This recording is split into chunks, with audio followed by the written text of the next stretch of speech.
Ya, baik. Selamat pagi yang saya hormati Bapak Rifai Kusumanegara dan juga para rekan-rekan peserta PKPA 12 FHUWKS bekerja sama dengan DPN Pradi dan DPC Pradi Surabaya. Rekan sekalian, pada pagi hari ini kita akan mendapatkan satu materi sebelum nanti berikutnya akan dilanjutkan dengan tryout. Jadi materi ini adalah materi hukum acara Mahkamah Konstitusi, satu materi yang cukup penting bagi calon advokat karena semakin banyak persoalan-persoalan yang harus bisa diselesaikan di Mahkamah Konstitusi. Pada pagi ini, di sesi 1 ini, kita akan mendapatkan materi hukum acara Mahkamah Konstitusi dari pemateri kita yang sangat berkompeten dan sangat menguasai materinya. Sebelumnya saya akan perkenalkan dulu beliaunya, yaitu nama Bapak Rifai Kusumanegara. Beliau sekarang adalah Managing Partner pada Law Office Kusumanegara and Partners. Kemudian beliau aktif menjadi narasumber di berbagai seminar, workshop, organisasi, kampus, dan juga pengajar pada PKPA. Dan sekarang beliau aktif sebagai Ketua Umum Ikatan Alumni FH Universitas Trisakti, Wakil Ketua Bidang Usaha Hukum dan Advokasi IKAL, dan juga Dewan Penasehat PBH Pradi, serta Ketua Bidang Kajian dan Penelitian Hukum DPP IKADIN.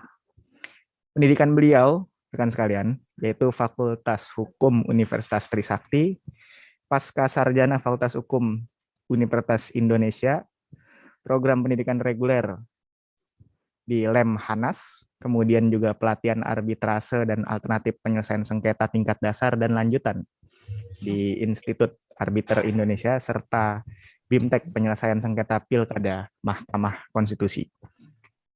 Riwayat karir beliau pernah berkiprah sebagai lawyer pada Law Office Franz Winarta and Partners, dan juga partner pada law firm Auron and Mason. Kemudian riwayat organisasi beliau, yakni Wakil Sekjen DPN Pradi, Ketua PBH Pradi, Wakil Ketua Senat di Lemhanas, Departemen HAM DPN Pradi, Ketua Bidang Hukum IK Usakti, Ketua Bidang Litbang IKFH Usakti, Ketua Bidang Litbang DPC Pradi Jakarta Timur, Sekretaris DPC IKADIN Jakarta Timur, serta pernah menjadi Wakil Ketua Senat Mahasiswa Fakultas Hukum Universitas Trisakti. Rekan sekalian, dengan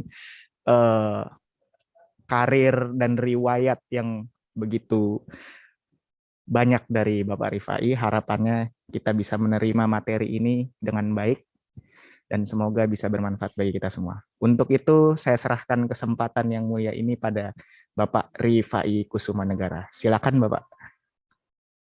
Ya, terima kasih. Saya coba buka chatnya ya. Share screen. Sorry. Baik Pak, silakan.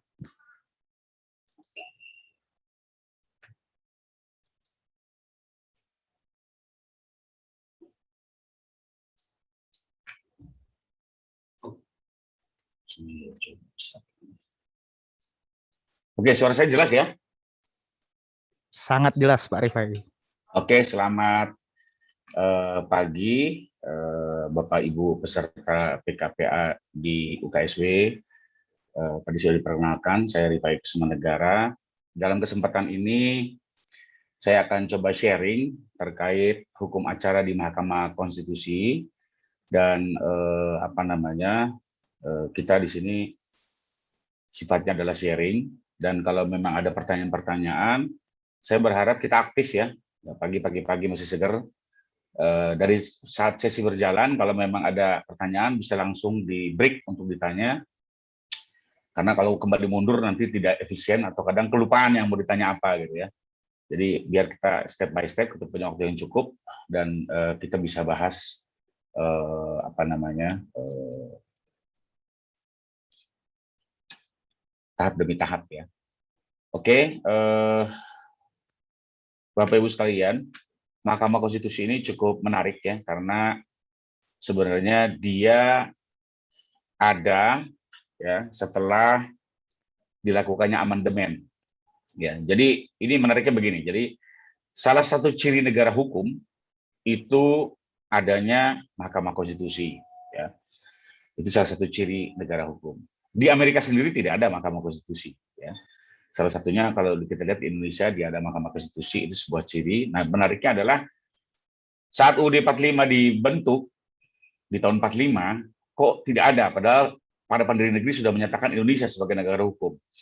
Jadi singkatnya adalah negara hukum di tahun 45 itu berbeda dalam perkembangannya. Karena di tahun 71 ada konvensi internasional yang merubah atau memperluas pengertian dan syarat negara hukum, di antaranya adanya Mahkamah Konstitusi.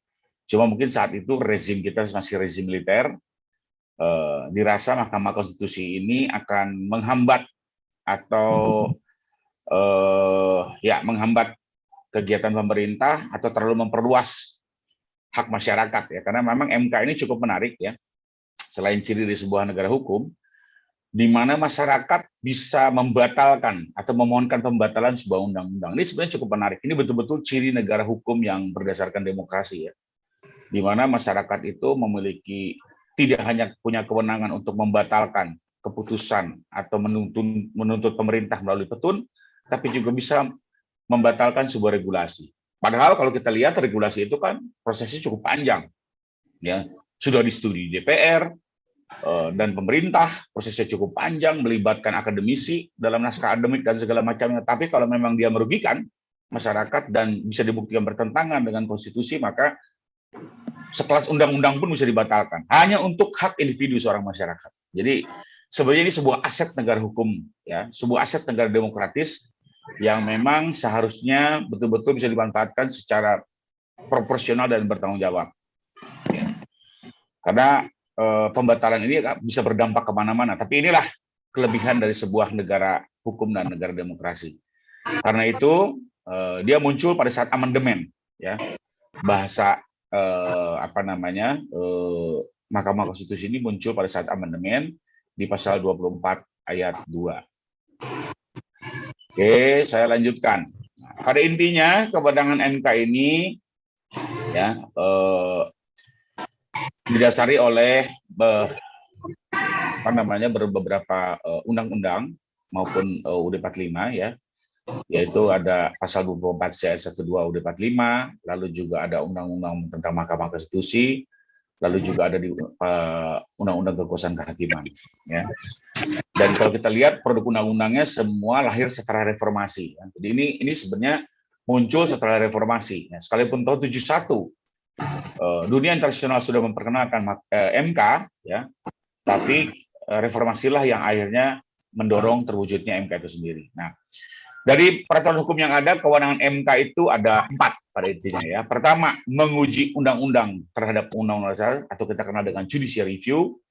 Yang kedua, memutus sengketa kewenangan konstitusional lembaga negara, di mana kalau antar lembaga negara terdapat tumpang tindih atau tarik menarik kewenangan, maka bisa diselesaikan di MK. Lalu yang ketiga, memutus hasil pemilu, ya, perselisihan hasil pemilu, maaf saya ulangi. Yang keempat adalah memutus pembubaran partai politik. Inilah keempat kewenangannya, dan ada satu kewajiban. Ya, kewajibannya adalah dia berbeda dengan kewenangan. Kenapa? Karena kalau kewajiban di sini adalah alur lanjutan dari sebuah proses di DPR, yaitu memberi putusan atas pendapat DPR mengenai dugaan pelanggaran oleh presiden atau wakil presiden menurut undang-undang. Jadi kalau memang ada proses impeachment ya atau pemberhentian kepala negara, itu didahului dulu dengan sidang di DPR, dan kalau memang keputusannya adalah memberhentikan presiden, maka itu tidak serta-merta berjalan, harus kembali dilanjutkan ke MK untuk diputuskan dan memiliki kekuatan dan mengikat. Inilah dianggap sebagai kewajiban karena alur ya. Sementara kalau kewenangan itu didasarkan atas permohonan. Tapi kalau ini adalah kalau kewajiban adalah proses lanjutan dari proses politik yang terjadi di DPR atau yang kita kenal dengan impeachment. Oke, berikutnya adalah saya menyinggung sedikit tentang beberapa pedoman hukum acara ya yang ada di MK ya, sesuai dengan kewenangan-kewenangan yang ada. Hukum acaranya berbeda-beda ya. Jadi memang saya tidak bisa menguraikan satu persatu karena cukup panjang ya, satu sesi tidak akan cukup. Tapi saya beritahukan bahwa kalau mempelajari silakan buka di peraturan MK. Tapi pada intinya lebih kurang sama ya. Ciri-ciri persidangan MK lebih kurang sama ya, cuma mungkin mengenai tata waktu, persyaratan, dan tahapan, begitu aja mungkin agak berbeda sesuai dengan kebutuhan dari pengujian kewenangan itu sendiri. Pertama, kalau undang-undang, pengujian undang-undang itu ada di Peraturan MK 6 2005, tentang yang kedua tentang sengketa kewenangan lembaga negara itu ada PMK 8, pembubaran parpol di MK 12 tahun 2008, perselisihan hasil pemilu itu ada di 5 2017 ya. Nah, lalu perselisihan hasil pemilu legislatif ini dipecah ya, tadi lebih kurang sama, pemilu ada yang legislatif ya, ada yang nanti pilpres juga, itu putusan MK 3 2014, perselisihan hasil pilpres di 4 2014. Nah, sedangkan mengenai pendapat DPR mengenai dugaan pelanggaran presiden itu diatur di peraturan MK nomor 21 ya. Nanti silakan dilihat-lihat untuk teknis hukum acaranya di situ. Tapi di sini saya akan membuka 4 kewenangan ini secara detail agar paling tidak rekan-rekan sudah tahu segala model kewenangan, bentuk, persyaratan, subjek, objek dari 5 lingkup ya, kewenangan dan kewajiban MK sesuai undang-undang yang berlaku. Nah, sekarang kita bahas mengenai pengujian undang-undang atau kita kenal judicial review ya. Ini permohonan yang sebenarnya cukup banyak dimanfaatkan oleh masyarakat ya. Kalau yang nanti yang hasil pemilu itu lebih yang memanfaatkan adalah peserta pemilu itu sendiri ya. Jadi lebih spesifik kepada politikus-politikus. Tapi kalau pengujian undang-undang ini banyak dilakukan oleh masyarakat, oleh NGO, oleh kelompok masyarakat ya, oleh berbagai organisasi ya. Nah, dalam hal ini perlu dipahami pembagiannya dalam kaitan pengujian material dan pengujian formil ya. Ini sesuatu yang berbeda. Tapi semua dalam lingkup judicial review. Nah, ini maksud pengujian material adalah pengujian undang-undang berkenaan dengan materi muatan di dalam ayat, pasal, dan atau bagian undang-undang. Ya. Jadi yang dipersoalkan adalah substansi pasal atau ayatnya ya, dari undang-undang yang dia bertentangan. Ya. Sementara kalau pengujian formil itu yang dipersoalkan adalah proses pembentukan itu sendiri. Ya. Misalnya proses pembentukannya tanpa ada naskah akademik ya. Tidak melalui urutan-urutan yang ada di peraturan DPR misalnya gitu ya. Nah, ini bisa diuji tapi dikategorikan sebagai pengujian formil. Nah, yang perlu dicatat di sini adalah secara khusus pengujian formil itu bisa diajukan 45 hari sejak undang-undang itu dimuat dalam lembaga negara. Ya. Ini perlu diingat ya. Kalau dia pengujian formil, maka 45 hari setelah undang-undang tersebut dimuat, bukan disahkan ya. Karena undang-undang itu kan setelah diundangkan ya oleh presiden, lalu kemudian tetap dia harus melalui proses pemberitahuan di lembaran negara. Nah, hitungannya itu adalah sejak masuk lembaran negara. Rata-rata lembaran negara itu 1-2 bulan setelah disahkan presiden. Ya. Jangan sampai terlampaui tengah waktu ini karena nanti sayang kehilangan hak. Tapi kalau memang yang dipersoalkan adalah substansinya, maka dia tidak ada tenggang waktu. Ya, kalau substansi yang kiri tidak tenggang waktu, tapi kalau yang formil itu harus diajukan 45 hari setelah dimuat dalam lembaran negara. Nah, terkait dengan judicial review ya, pemohon dan objeknya adalah di sini pemohon itu adalah perorangan warga negara ya. Jadi satu orang pun bisa mengajukan pembatalan ya. Ini cukup hebat ini. Hak individu masyarakat bisa membatalkan sebuah legislasi ya. Kedua, kesatuan masyarakat hukum adat ya, ini pun diakui. Yang cukup menarik, MK pun mengakui adanya kesatuan masyarakat hukum adat ya.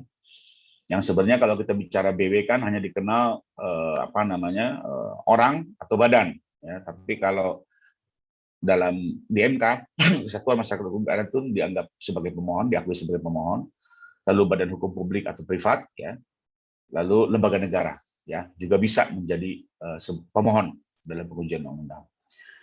Nah, kita ingat dulu lembaga negara salah satunya waktu Pak Ahok, ya, sebagai Gubernur DKI mengajukan pembatalan sebuah undang-undang, ya, jadi bisa juga muncul di situ, ya. Ini cukup menarik. Kalau di peradilan tun, pemohonnya hanya orang atau masyarakat. Tapi kalau di sini semua diberi kesempatan, baik lembaga negara itu sendiri. Nah, objeknya, ya, itu tadi disinggung. Kalau formil berarti terkait tentang proses pembentukan undang-undang. Sedangkan jika material, maka substansi dari ayat, pasal, atau bagian dari undang-undang. Ya. Jadi bisa saja yang kita ingin batalkan itu cukup hanya ayat, bisa, atau cukup pasal, ya, atau bagian dari undang-undang, ya, bisa keseluruhan, bisa bab tertentu, sepanjang itu bisa dibuktikan adanya kerugian konstitusional. Nah, berikutnya, nah ini ada pengembangan objek, ya, dari konteks undang-undang itu sendiri. Ya, tadi saya singgung kan bahwa kalau untuk pengujian materi undang-undang atau substansi dari undang-undang itu tidak ada tenggang waktu. Jadi lebih kurang begini sejarahnya.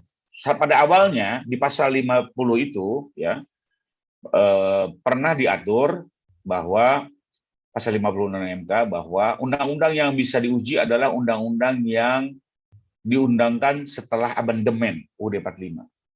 Ya. Tadinya seperti itu. Jadi ada pembatasan, ya. Lalu terkait pembatasan tersebut dilakukan pengujian materi, ya, dan keluarlah putusan nomor 66 tahun 2004 putusan MK itu sendiri yang meluaskan atau membatalkan pasal 50 sehingga dalam hari ini semua undang-undang bisa dimohonkan pembatalannya. Baik yang dilahirkan zaman Hindia Belanda. Ya, kalau dulu tuh setelah amandemen, artinya kalau setelah amandemen itu kan berarti sekitar tahun 2000-an gitu, ya. Jadi undang-undang KUHP nggak bisa tuh, karena KUHP 84 sebelum reformasi. Nah, tapi dengan putusan 66 ini sekarang semua dibuka kemungkinan. Makanya kita sering lihat ada pengujian pasal KUHP yang lahir tahun 84, ada lagi pengujian pasal KUHP, produk Hindia Belanda gitu, ya. Di tahun 45 juga udah ada gitu kan. Nah, ini dibuka luas, ya, melalui putusan 66. Karena putusan MK sendiri kan berlaku sebagai undang-undang. Memang waktu itu cukup menarik, kok kewenangan MK diperluas oleh MK sendiri melalui putusannya. Tapi saya melihat argumentasi pelanggaran konstitusionalnya terlihat jelas, gitu, ya. Karena pembedaan antara setelah amandemen sebelum amandemen menurut saya ini akan merugikan hak konstitusional warga negara. Ya, apalagi kalau memang undang-undang yang lama itu bisa dibuktikan merugikan. Kedua, justru undang-undang lama banyak persoalan, ya, dibanding undang-undang yang lahir setelah reformasi yang memang spiritnya sudah berubah. Tapi di waktu lama ini banyak sekali undang-undang yang represif, dilahirkan oleh rezim yang otoriter, undang-undang yang setengah memberikan hak pada masyarakat, ya. Justru persoalannya banyak bahkan undang-undang yang dilahirkan Hindia Belanda, ya, yang memang spiritnya adalah spirit untuk negara penjajah, ya. Kita lihat misalnya KUH Perdata, KUH Pidana, gitu, ya. Itu kalau dilihat di negaranya sudah sangat jauh berkembang. Sementara kita masih asik sendiri dengan undang-undang Hindia Belanda yang sebenarnya di dalamnya banyak persoalan-persoalan yang diskriminatif. Oke, nah berikutnya adalah adanya putusan 138, ya, yang memperluas juga pengertian undang-undang termasuk Perpu, ya. Jadi dalam rumusan awal ya hanya dikenal Perpu saja, undang-undang, ya. Tidak ada kata-kata Perpu. Nah, lalu melalui putusan 138 tahun 2009 MK memberikan putusan yang memperluas pengertian undang termasuk Perpu dengan alasan norma tersebut memiliki kekuatan yang sama dengan undang-undang, baik dari daya mengikatnya maupun keberlakuannya, sehingga dengan adanya putusan ini maka Perpu pun bisa diuji. Oke, kalau ada yang mau nanya silakan lo ya. Oke, berikutnya terkait pemberian kuasa ya di dalam konteks JR ini adalah bahwa pemohon bisa didampingi kuasa, ya, termasuk juga lembaga negara bisa diwakili oleh pejabat yang ditunjuk. Ya. Lalu yang menjadi kuasa tidak harus advokat. Ini cukup menarik ya. Kalau di MK itu tidak harus advokat. Non advokat pun bisa menjadi pendamping. Ya. Bahkan jaksa pengacara negara juga dapat menjadi kuasa. Ya. Tapi tentunya sesuai dengan undang-undang kejaksaan, jaksa pengacara negara itu hanya bisa menjadi kuasa dari instansi pemerintahan. Oke, berikutnya di dalam pemilu tahun 2009 cukup menarik juga, di mana jaksa juga bisa menjadi kuasa dari KPU ya, karena waktu itu sempat terjadi pro kontra karena KPU ini boleh dibilang lembaga independen dan bukan merupakan bagian dari fungsi pemerintahan, tapi dia lebih kepada penyelenggara proses pemilu yang sangat politis. Namun demikian, waktu itu dengan segala pertimbangannya, jaksa diberikan kewenangan untuk menjadi kuasa dari KPU. Nah, lalu permohonan pengujian undang-undang ya, dalam permohonan ini model permohonannya yaitu pertama uraikan identitas pemohon, itu sudah pasti ya. Dan terkait dasar permohonan ada 3 dasar yang harus Bapak Ibu sampaikan dalam bab-bab tersendiri. Pertama, uraikan tentang kewenangan Mahkamah Konstitusi terkait dengan apa yang Bapak mohonkan, ya, Bapak Ibu mohonkan. Jadi dijelaskan kewenangannya di pasal mana, bahwa itu adalah kewenangan dan merupakan bagian dari persidangan Mahkamah Konstitusi, terus diuraikan. Jadi dijelaskan antara objek yang mau diuji ya dengan kewenangan Mahkamah Konstitusi. Karena jangan sampai yang Anda mengajukan pembatalan itu justru peraturan pemerintah. Kalau PP kan bukan kewenangannya Mahkamah Konstitusi. Atau nanti yang Anda mau batalkan adalah misalnya perkada gitu ya. Nah, kalau perkada lain lagi dengan perda. Kalau perda lebih ke undang-undang, perkada itu lebih kepada katuan publik. Nah, itu kewenangan petun. Jadi harus dijelaskan terkait dengan objek dengan kewenangan MK. Itu di bagian pertama butir A. Lalu berikutnya di butir B, Anda harus menguraikan juga kedudukan hukum atau legal standing. Ya. Legal standing pemohon untuk bisa mengajukan pembatalan ini ya. Ini ada syarat-syaratnya untuk bisa bicara tentang legal standing, nanti di bagian berikutnya saya jelaskan. Lalu yang terakhir adalah alasan permohonan pengujian. Ya, ini harus diuraikan juga berbagai fakta dan persoalan termasuk kerugian konstitusional yang dihadapi. Oke, berikutnya, nah di sini saya bahas tentang 5 syarat timbulnya kerugian konstitusional. Ini yang perlu betul-betul dipahami ya oleh Bapak Ibu sekalian. Pertama, adanya hak atau kewenangan konstitusional dari pemohon yang diberikan oleh undang-undang. Ya, ini harus dijelaskan.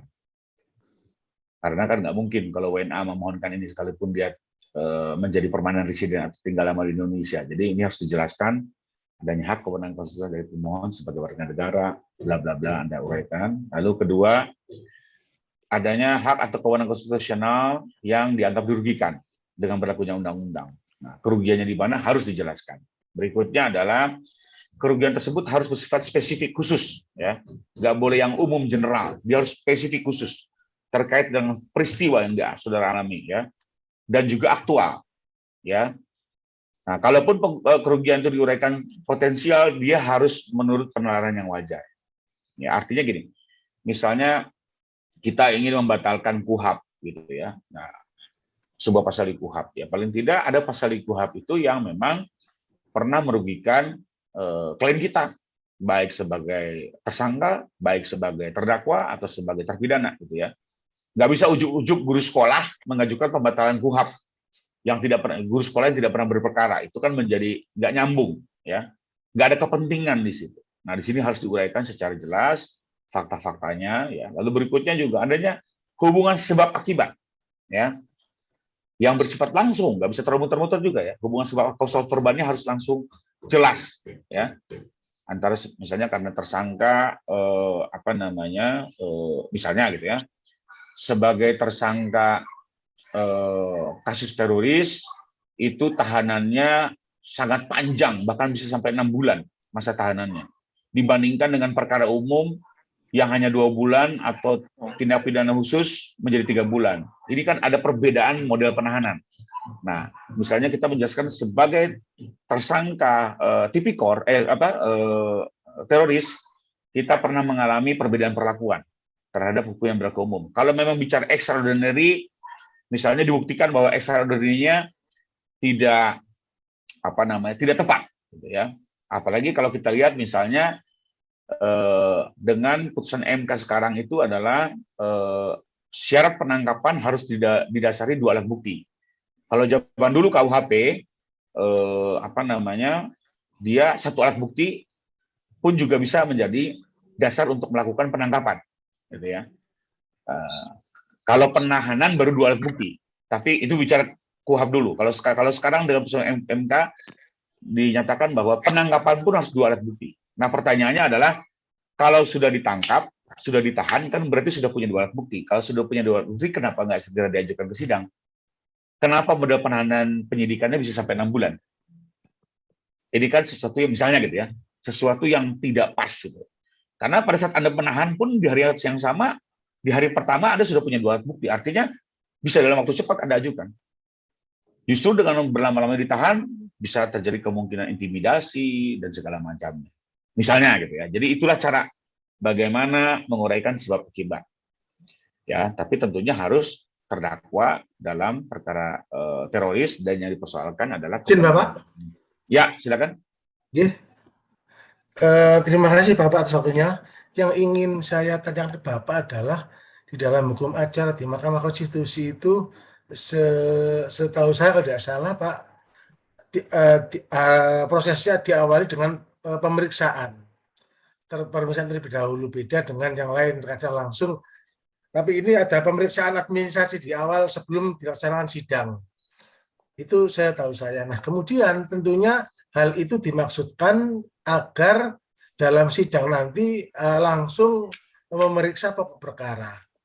Namun hal ini terjadi sebagaimana di putusan 109 judicial review yang diajukan oleh kawan-kawan serikat buruh terkait Undang-Undang Cipta Kerja. Di situ belum masuk pada substansi atau pokok perkara, melainkan hanya menyoalkan soal legal standing, yang mana itu menurut pendapat hakim tidak sesuai dengan anggaran dasar pemohon. Tentunya hal ini tidak perlu terjadi kalau memang hukum acara didahului dengan pemeriksaan ini benar-benar diterapkan sesungguhnya. Nah, apakah hal ini memang terjadi kelalaian di awal pemeriksaan, ataukah memang Pak demikian adanya hukum acara yang sesungguhnya antara teori dengan praktek, Pak? Terima kasih. Oke, Pak Darmaji, sebentar saya akan jawab Pak ya. Saya izinkan dulu menjelaskan yang satu lagi nih Pak. Setelah kausal verban, ya, yang terakhir adalah pengertian kerugian konstitusional adalah bahwa dengan dikabulkannya permohonan maka kerugian konstitusional tidak akan atau tidak terjadi lagi. Ini harus diuraikan.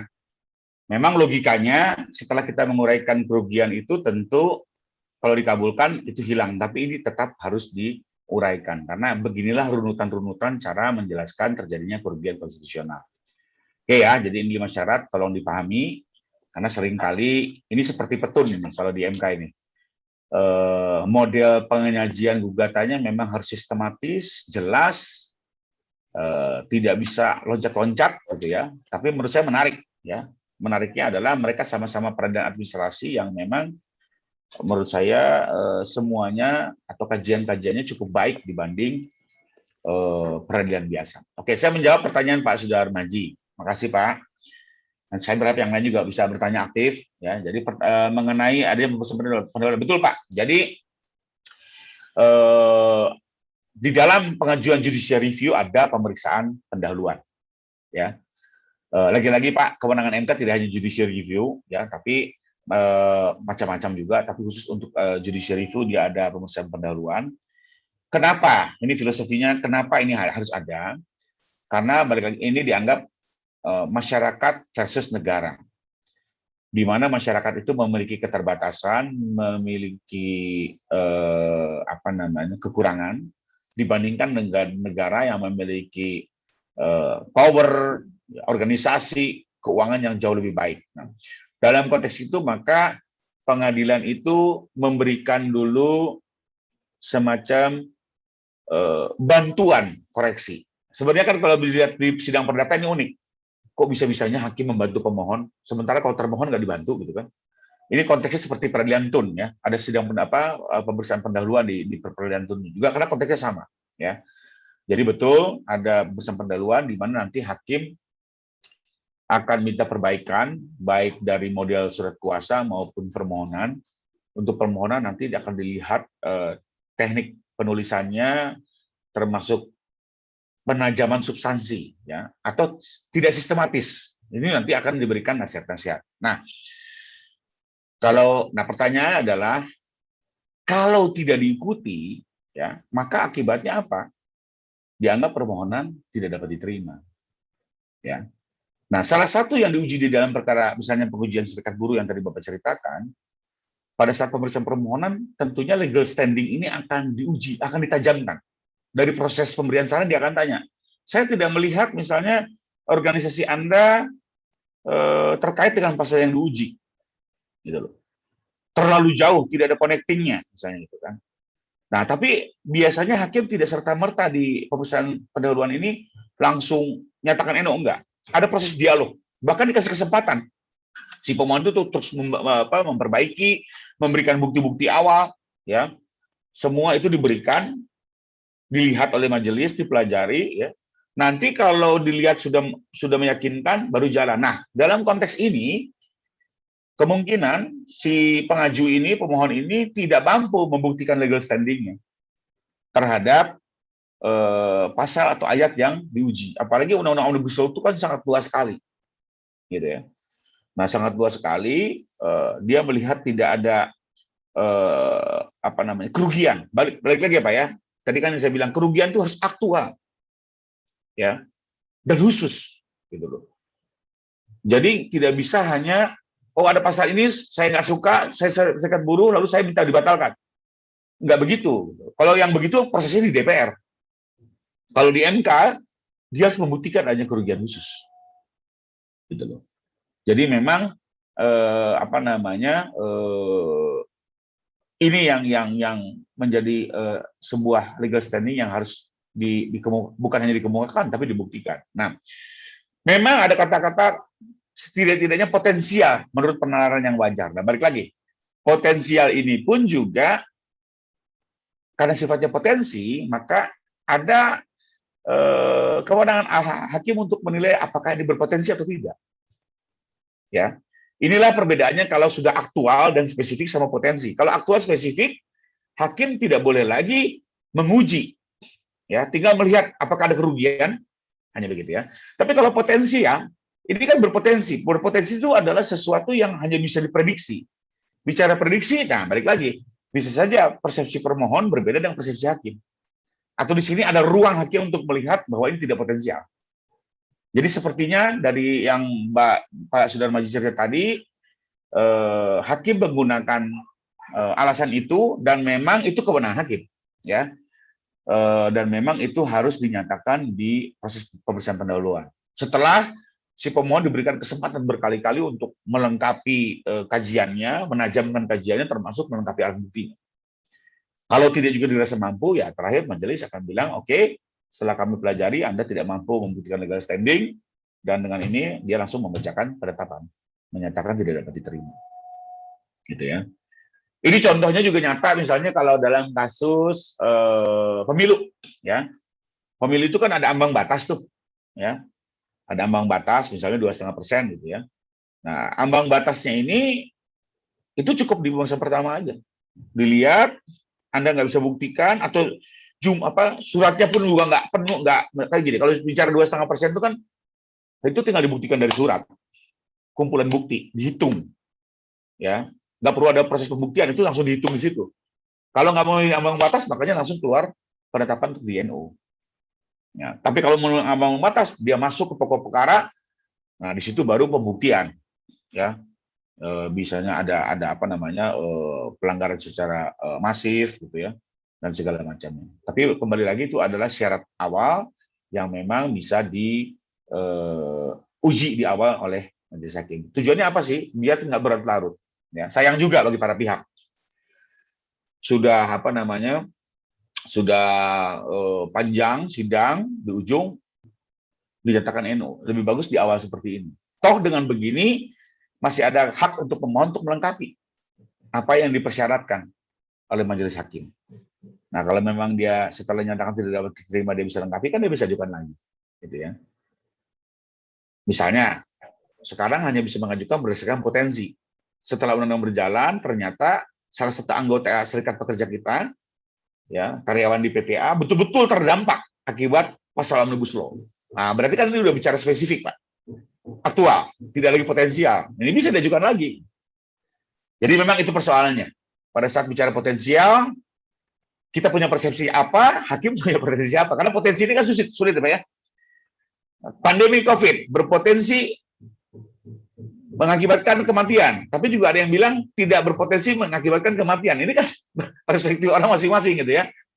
Ada yang bilang, oh enggak, matinya bukan karena COVID, matinya karena penyakit bawaan, kan gitu Pak ya. Nah, jadi itu kalau itu udah bicara perdebatan argumentatif ya, dan ini ada ruang bagi hakim untuk menolak.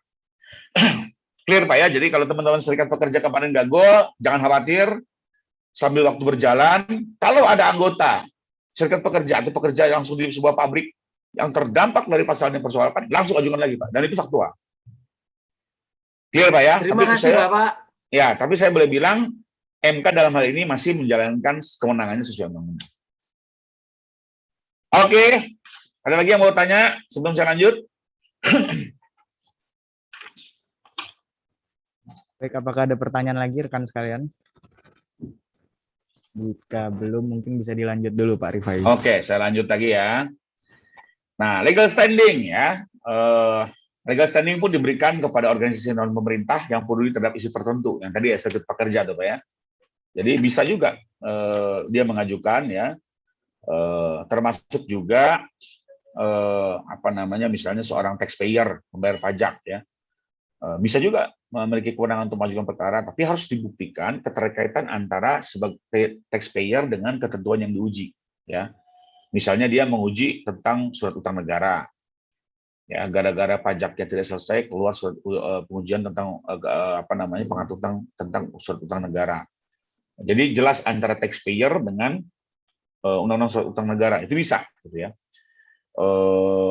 Nah, salah satu juga untuk organisasi non pemerintah, ya ada satu putusan MK yang menyatakan begini.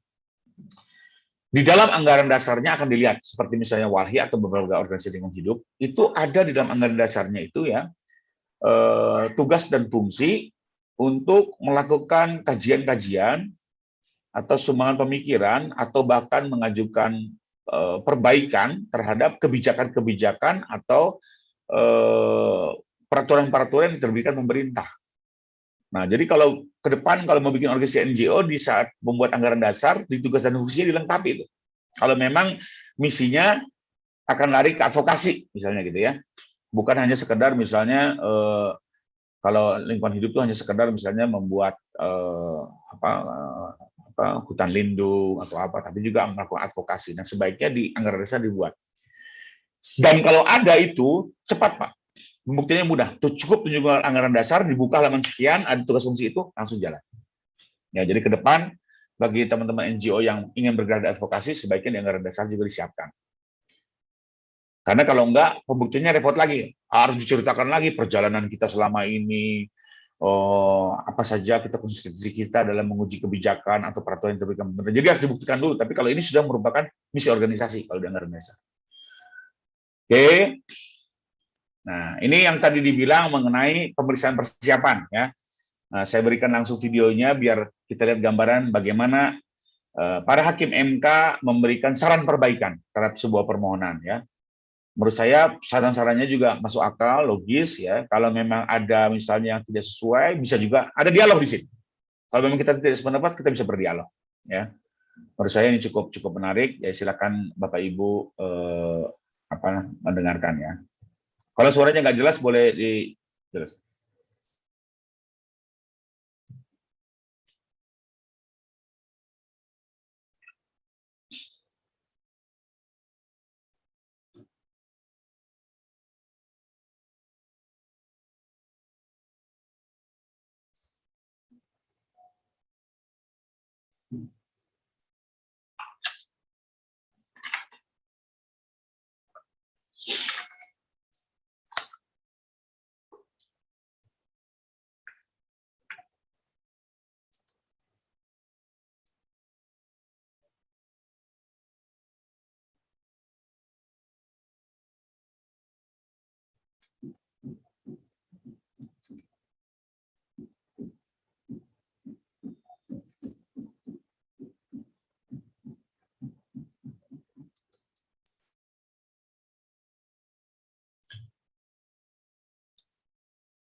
Tidak bersuara, Pak, mohon izin.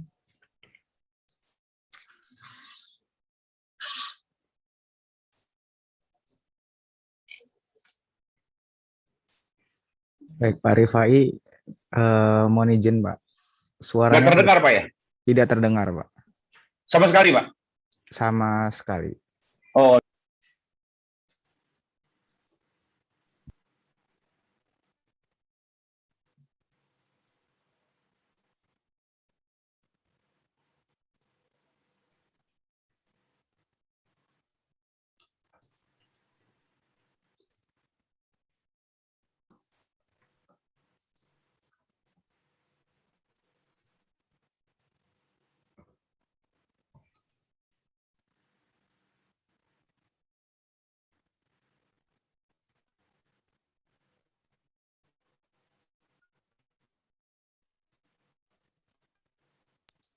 sekarang terdengar, Pak?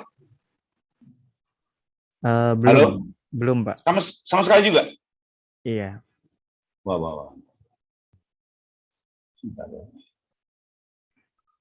Mungkin ada ini, Pak, pilihan share audio juga, Pak. Sebentar, Pak. Share audio ya. Ya, diulang dari awal. Jadi harus diulang dari awal, Pak. Di share screen-nya. Sebentar, Pak. Saya tutup dulu share-nya ya.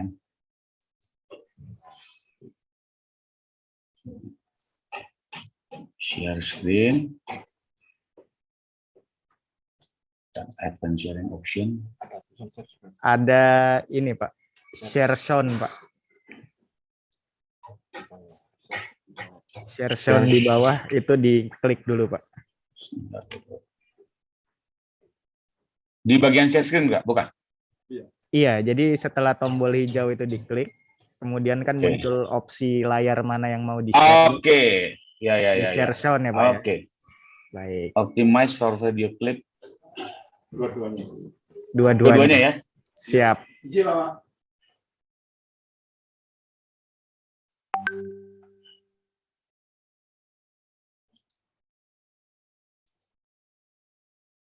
Terima kasih.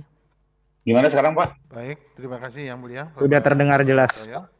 Jadi, Sorry ya. Udah terdengar jelas ya? Saya ulang Sudah, dari awal Bapak. ya. Sudah. Oke. baik, Silakan, Bapak. terima Maaf, kasih maaf. Yang Mulia, Bapak Dr. Suhartoyo. Jadi, itu saudara-saudara, para pemohon dan prinsipal, baik prinsipal maupun kuasa hukumnya. Jadi intinya itu sebetulnya organisasi lingkungan itu pada prinsipnya bisa mempunyai hak atau mempunyai legal standing, misalnya dalam class action itu kan tidak hanya melindungi masyarakat kalau ada pencemaran lingkungan dan yang lain-lain yang berhubungan dengan itu. Tapi sebetulnya ada teori yang harus dibangun saudara yang berkaitan dengan yang apa yang sudah saya sebutkan tadi. Saudara sebagai organisasi lingkungan itu bisa mewakili alam, mewakili sungai, mewakili gunung karena mereka itu benda-benda mati yang harus tetap bisa dilindungi kelestariannya. Kan begitu teori. Nanti baca buku-buku lingkungan hidup ya. Itu buku yang paling bagus, bukunya guru besar UGM almarhum Profesor siapa saya lupa namanya. Kusnadi Harja Sumantri itu bagus itu. Ya, tolong dibaca. Teori-teori yang bisa memperkuat permohonan Anda meskipun ini harus disederhanakan. Mungkin tidak perlu sampai 37 halaman, bisa 20 halaman saja sudah cukup untuk mengajukan permohonan di Mahkamah Konstitusi. Saya kira itu, saudara. Ada lagi yang akan disampaikan? Cukup ya? Cukup Yang Mulia. Baik, kalau begitu saudara diberi kesempatan untuk menyerahkan paling lambat berkas perbaikan saudara itu hari Senin 8 November 2021 paling lambat. Diserahkan 2 jam sebelum hari persidangan kalau nanti ya. 2 jam sebelum hari persidangan baik berupa soft copy-nya ya. Nanti mahkamah yang akan menggandakan untuk kita menerima perbaikan permohonan itu. Akan ada yang akan Anda sampaikan? Cukup Yang Mulia. Cukup ya. Tapi mahkamah juga bisa saja lebih dari tanggal itu baru mengadakan persidangan ya. Itu catatan. Ya, tapi saudara diharapkan dalam waktu 14 hari perbaikan tersebut diserahkan pada hari sidang 2 jam sebelumnya. Ya? Ya Yang Mulia. Baik, kalau begitu ada lagi yang saya sampaikan Pak Suhartoyo, Prof tadi? Cukup? Baik, kalau begitu terima kasih. Sidang selesai dan ditutup.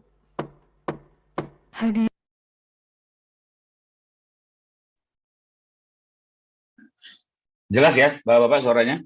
Jelas, Pak Rifai. Sampai akhir jelas sudah ya? Iya, Pak. Oke, jadi itulah model sidang pemeriksaan sidang pendahuluan ya, di mana hakim itu akan membantu pemohon untuk diperbaiki.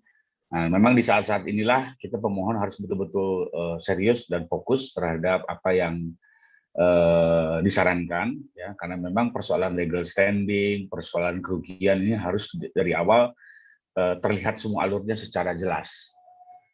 Kenapa? Karena itu tidak bisa dibuktikan, maka kita tidak akan masuk ke pokok perkara. Ya, itu sudah terhenti dengan sendirinya. Tapi menurut saya sangat bagus ini diselesaikan di tahap awal, karena jangan sampai sudah sidang berlarut-larut,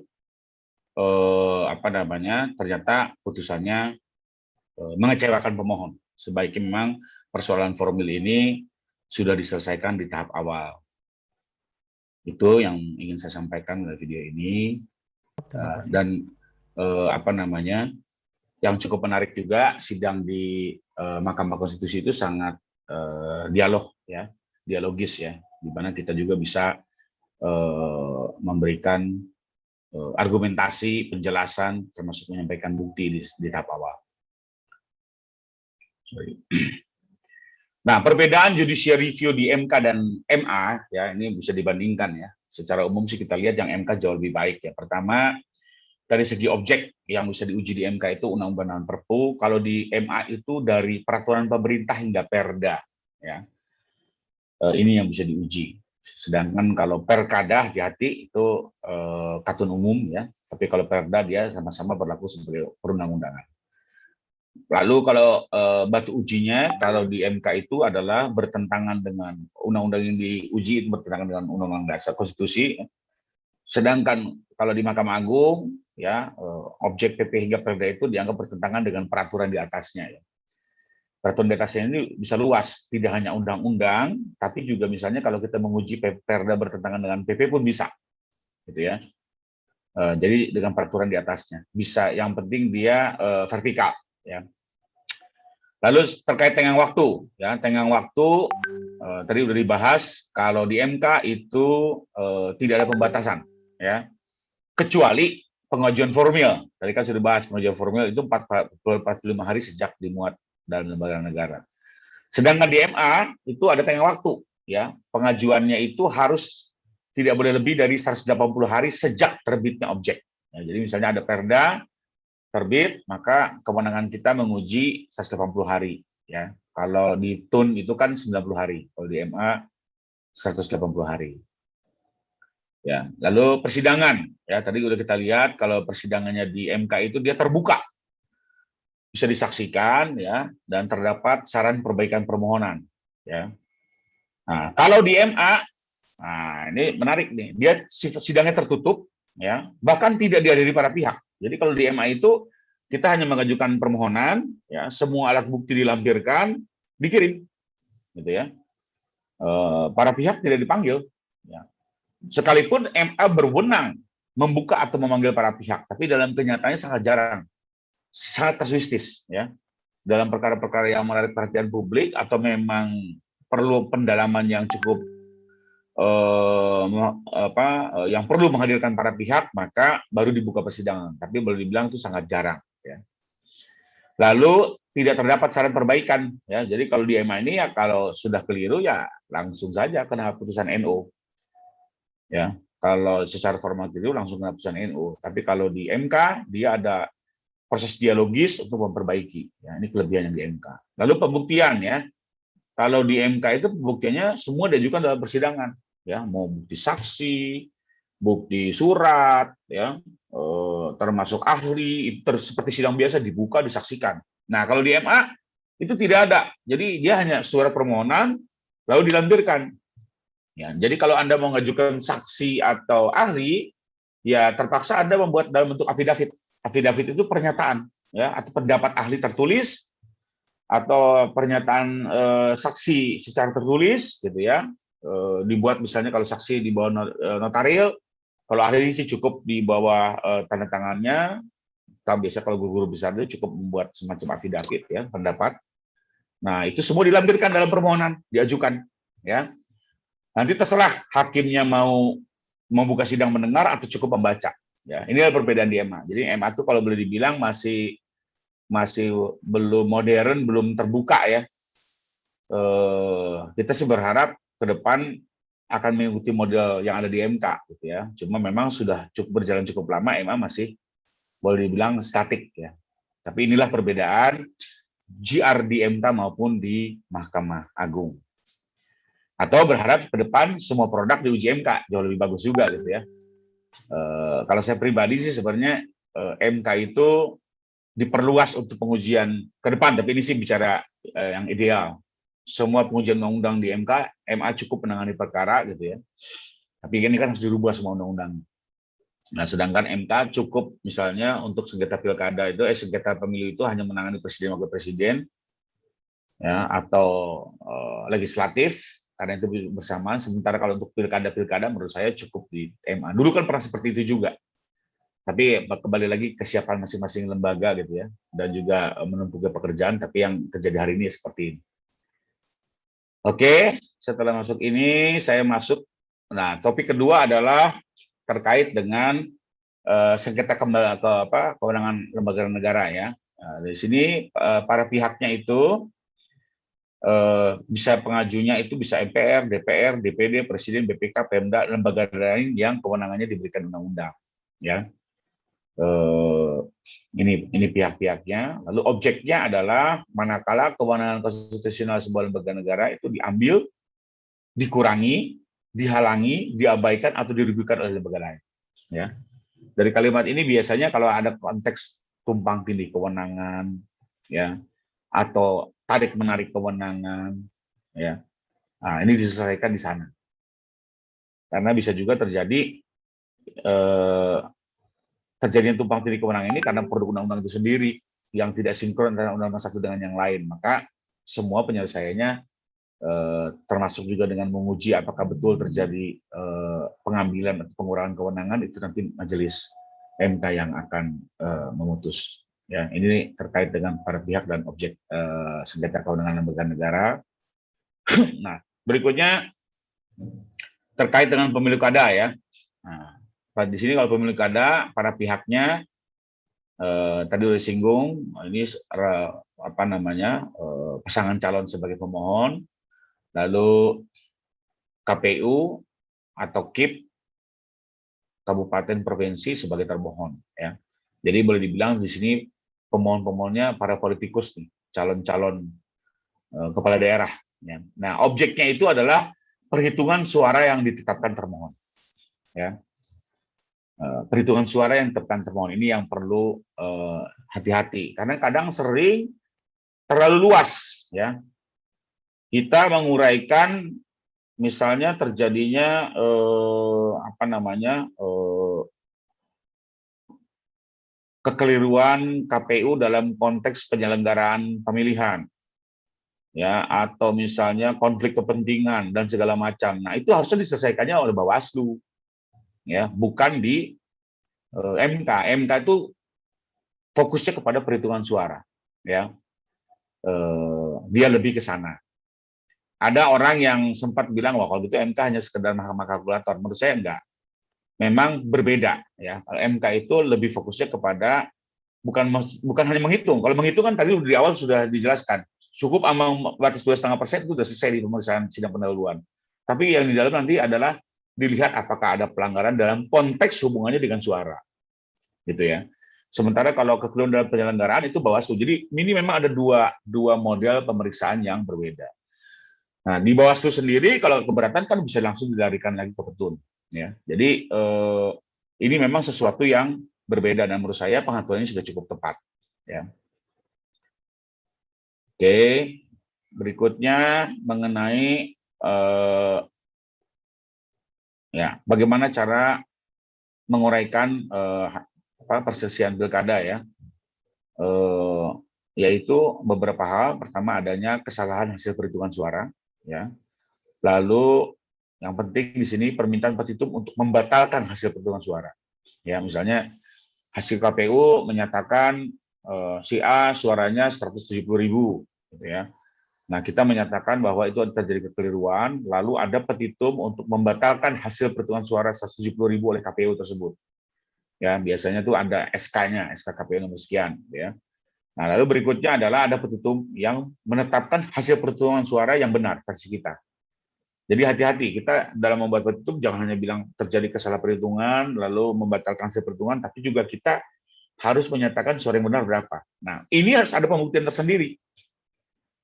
Kita hanya tidak hanya membuktikan bahwa hasil perhitungan itu salah, tapi juga kita harus punya hitungan sendiri yang menurut kita benar. Ya, itu juga perlu pembuktian yang tidak mudah, ya, karena bayangkan kita hanya kembali melakukan apa yang dilakukan KPU, ya, kita menghitung kembali, menyampaikan bukti-bukti dan memberikan hitungan yang benar adalah sekian. Ya, jadi memang soal ini sendiri cukup rumit, bukan soal pengujian terjadinya pelanggaran atau pembuktian terjadinya pelanggaran, tapi juga kita orang hukum harus cukup serius juga menyiapkan data-data dan statistik dari hasil perhitungan suara tersebut. Oke, kalau ada pertanyaan berikutnya. Nah, ini ada beberapa perkembangan perselisihan pemilu kada ya. Nah, di sini ada putusan MK tahun nomor 97 ya. yang sebenarnya menyatakan MK tidak berwenang lagi menangani pemilu kada. Nah, ini seperti yang tadi saya singgung, bicara yang ideal, ya. Karena pemilu kada itu kan sifatnya kedaerahan. Sebenarnya cukup diselesaikan oleh Mahkamah Agung. Kalau dulu kan, kalau pemilu kada itu diselesaikan oleh PT Tun, bandingnya ke MA. Tapi oleh MA dikasih ke MK. Nah, MK sendiri sudah mengambil keputusan bahwa ini tidak lagi ditangani MK, namun masih tetap diselesaikan sampai terbentuknya undang-undang baru. Jadi ke depan, itu pilkada ini kemungkinan akan kembali lagi ke Mahkamah Agung. Ya, cuma karena undang-undangnya belum disiapkan, maka sampai sekarang MK masih menuntaskan penyelesaian sekedar pilkada. Ya, lalu berikutnya cirinya itu memiliki signifikasi yang mempengaruhi hasil pemilu. Ya, jadi boleh saja terjadi kesalahan perhitungan suara, tapi pertanyaannya kekeliruan perhitungan ini memiliki signifikasi enggak? Makanya ada ambang batas. Ya, karena kalau tidak percuma juga gitu. Kalau tidak mempengaruhi buat apa? Misalnya hanya kecurangan di 2 TPS. Kita sudah tahu 2 TPS paling jumlahnya berapa. Nggak lebih dari 1.000 orang. Ya, 1 TPS itu sekitar 400-500 orang kalau nggak salah. Sementara misalnya kalau pilkada itu kan sudah bicara ratusan ribu bahkan sampai juta gitu ya. Jadi signifikasi menjadi penting juga. Lalu berikutnya, nah kalau misalnya tidak signifikan gimana? Ya kalau pelanggaran-pelanggaran kecil laporkannya ke Bawaslu di awal dalam proses, gitu ya. Tapi kalau sudah hasil, memang ketemu signifikasi dan dibawa ke MK. Berikutnya terkait, nah terjadinya pelanggaran yang bersifat terstruktur, sistematis dan masif ya.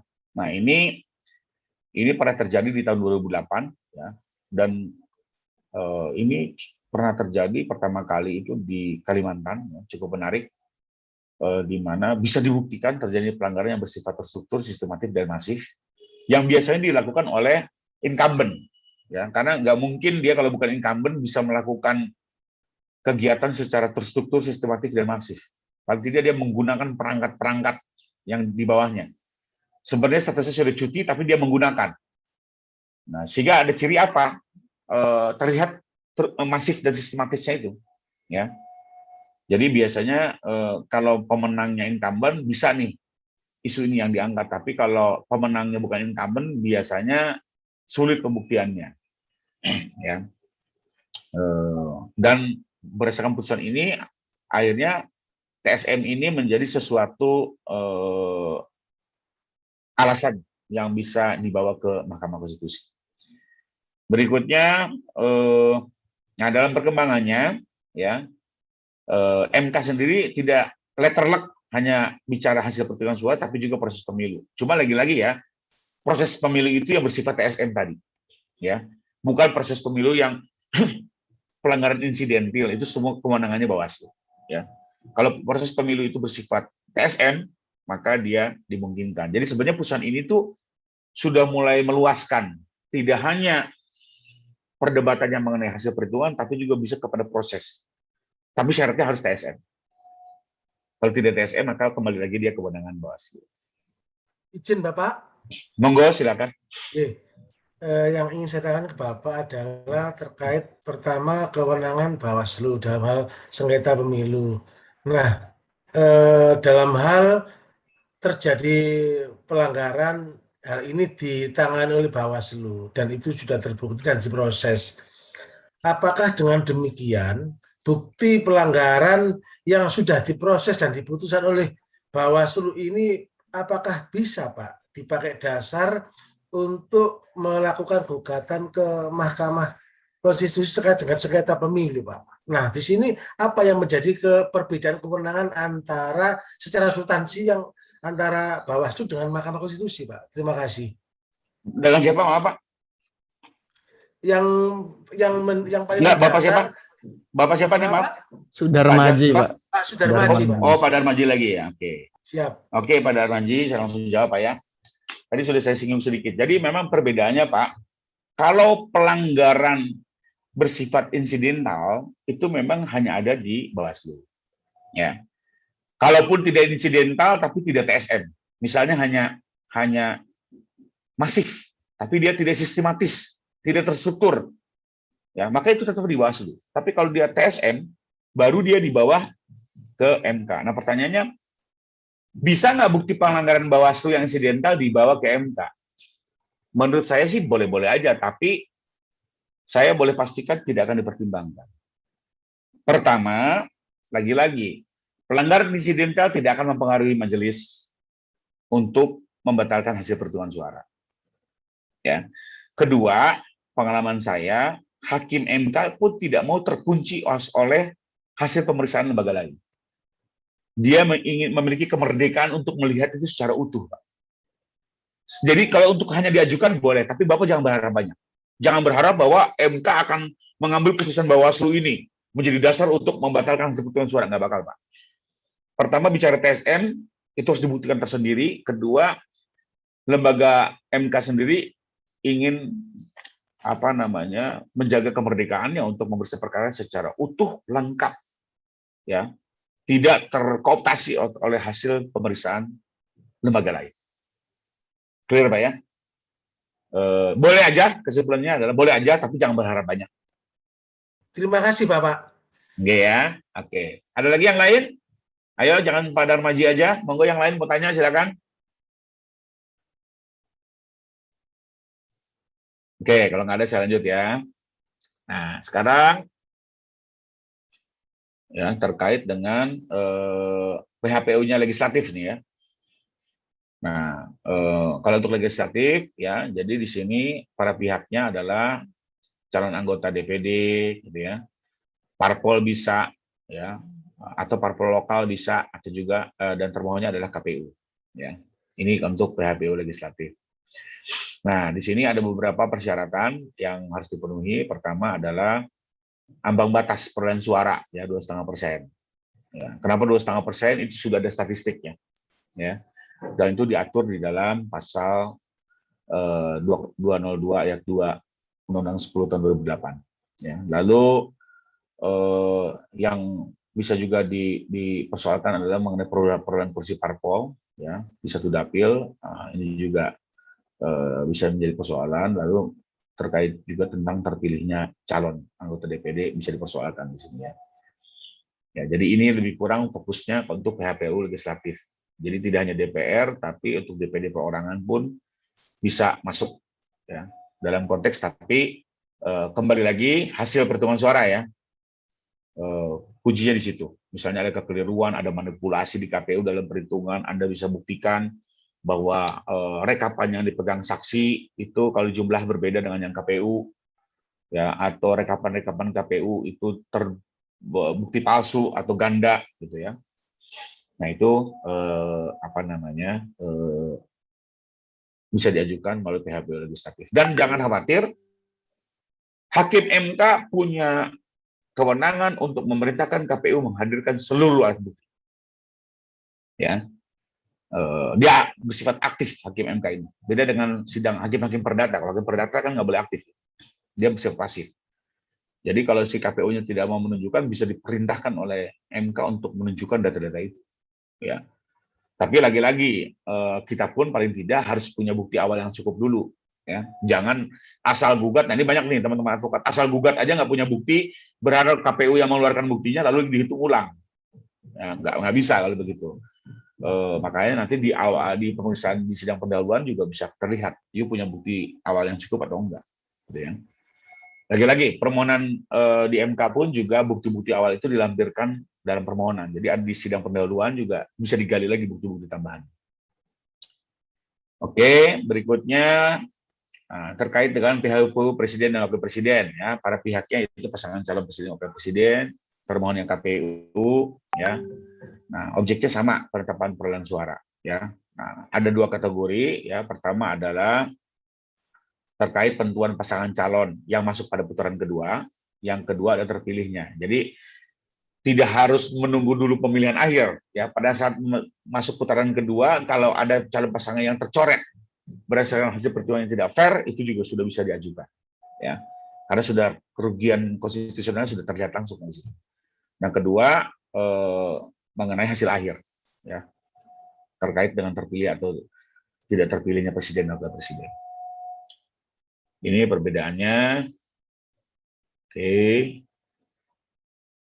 Nah, ini saya memperlihatkan sidang Pilpres, ya, model seperti apa untuk bisa diikuti oleh Bapak Ibu sekalian.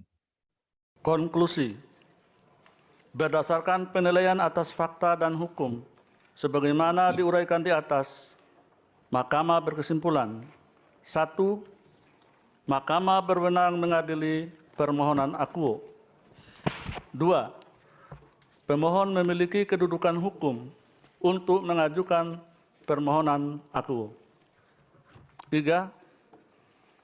Permohonan diajukan masih dalam tenggang waktu yang ditentukan oleh peraturan perundang-undangan. 4. Eksepsi termohon dan pihak terkait tidak beralasan menurut hukum untuk seluruhnya. 5. Permohonan pemohon tidak beralasan menurut hukum. Berdasarkan Undang-Undang Dasar Negara Republik Indonesia tahun 1945, Undang-Undang Nomor 24 tahun 2003 tentang Mahkamah Konstitusi, sebagaimana telah diubah dengan Undang-Undang Nomor 8 tahun 2011 tentang perubahan atas Undang-Undang Nomor 24 tahun 2003 tentang Mahkamah Konstitusi, Lembaran Negara Republik Indonesia tahun 2011 Nomor 70, tambahan Lembaran Negara Republik Indonesia Nomor 5226 dan Undang-Undang Nomor 48 tahun 2009 tentang kekuasaan kehakiman, Lembaran Negara Republik Indonesia tahun 2009 Nomor 157, tambahan Lembaran Negara Republik Indonesia Nomor 5076. Amar putusan mengadili, menyatakan dalam eksepsi, menolak eksepsi termohon dan pihak terkait untuk seluruhnya. Dalam pokok permohonan, menolak permohonan pemohon untuk seluruhnya. Demikian diputus dalam rapat permusyawaratan hakim oleh 9 hakim konstitusi, yaitu Anwar Usman selaku ketua merangkap anggota, Aswanto, Wahiduddin Adams, Arif Hidayat, I Dewa Gede Palguna, Suhartoyo, Manahan MP Sitompul, Saldi Isra, dan Eni Nurbaningsih, masing-masing sebagai anggota pada hari Senin tanggal 24 bulan Juni tahun 2019 yang diucapkan dalam sidang pleno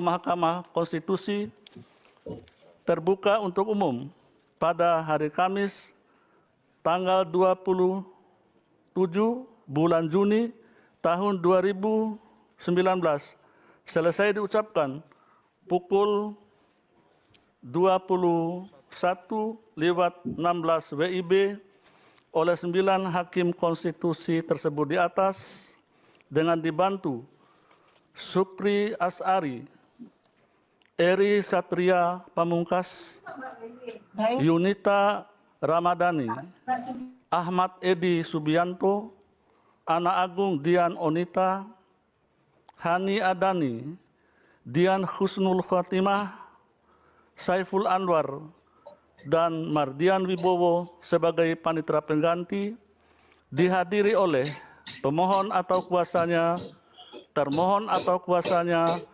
pihak terkait atau kuasanya, dan Badan Pengawas Pemilihan Umum. Sidang selesai dan ditutup. Hadirin dimohon berdiri. Yang Mulia Majelis Hakim Konstitusi meninggalkan ruang persidangan.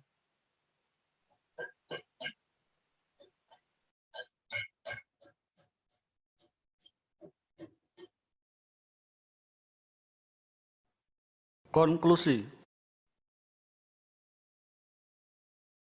Oke, tadi sudah kita simak ya video ini ya. Kalau kita lihat di sini bagaimana Hakim MK membacakan inti keputusannya dan situasi persidangan. Kalau kita lihat boleh dibilang hari ini model persidangan yang paling megah dan yang paling berwibawa boleh dibilang saat ini adalah di Mahkamah Konstitusi ya. Baik dari segi situasi persidangannya, tata urutannya, model administrasi yang cukup rapi, termasuk juga para pihak yang menggunakan toga-toga advokat ya, seperti model sidang pidana selama ini cukup menarik. Di Peradilan Tun sendiri tidak menggunakan jubah-jubah seperti ini. Inilah yang menurut saya satu contoh peradilan modern yang cukup baik ya, di mana environment persidangan di sana itu betul-betul kita merasa dalam sebuah persidangan yang betul-betul berwibawa dan terhormat. Ya. Makanya saya berharap juga keadaan ini bisa diikuti oleh Mahkamah Agung di kemudian hari, ya. Bahkan bisa mewabah ke seluruh persidangan di Indonesia. Ya. Sudah saatnya kita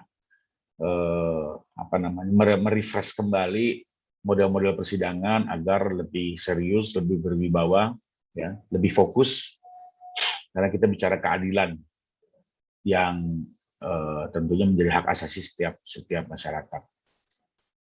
Ini jadi rekan-rekan kalau bersidang di MK memang perlu persiapan yang cukup baik, tapi percayalah enjoy sekali ya bersidang di MK itu. Kita betul-betul merasa dalam satu sidang yang boleh dibilang bergengsi ya. Oke, selanjutnya kita membahas terkait pembubaran partai politik ya, tadi sudah disinggung. Ya, di sini pemohonnya adalah tentunya pemerintah yang dapat diwakili oleh Jaksa Agung atau menteri yang ditugasi Presiden untuk itu. Ya, misalnya Menko Polhukam atau Menkumham gitu ya. Lalu berikutnya termohonnya adalah parpolnya tentunya yang akan dibubarkan. Nah, objeknya harus dibuktikan adalah pertama baik ideologi, asas dan tujuan dan program parpol ini bertentangan dengan UUD 45. Ya, ideologi, asas dan tujuan serta program parpol bertentangan dengan UUD 45. Batu ujinya semua konstitusi ya. Kedua, kegiatan parpolnya yang dianggap bertentangan atau akibat yang ditimbulkannya bertentangan dengan UUD 45. Ya, kalau kegiatan berarti langsung turun pembuktiannya, tapi kalau akibat yang ditimbulkan berarti kan ada kegiatan mungkin tidak langsung dia bertentangan, tapi akibatnya dia menjadi tidak langsung ya. Tapi ini bentuk perluasan gitu loh. Bisa saja dampaknya dari kegiatan parpol yang bertentangan, tapi kegiatan itu sendiri misalnya masih dalam taraf yang wajar. Nah, itu bisa dikembangkan gitu ya. Misalnya contohnya kegiatan parpolnya masih normal, tapi akibat kegiatan parpol misalnya terjadi persoalan konflik SARA yang betul-betul meluas, masif ya, dan berdampak sosial cukup tinggi, yang tentunya itu semua bertentangan dengan UUD 45 ya, terkait dengan kesamaan semua masyarakat di mata hukum, kesamaan pelayanan pemerintah kepada seluruh masyarakat, kesamaan hak dan kewajiban seluruh masyarakat, rasa aman bagi seluruh masyarakat gitu ya. Jadi ini menurut saya merupakan perluasan juga dalam konteks pembubaran partai politik.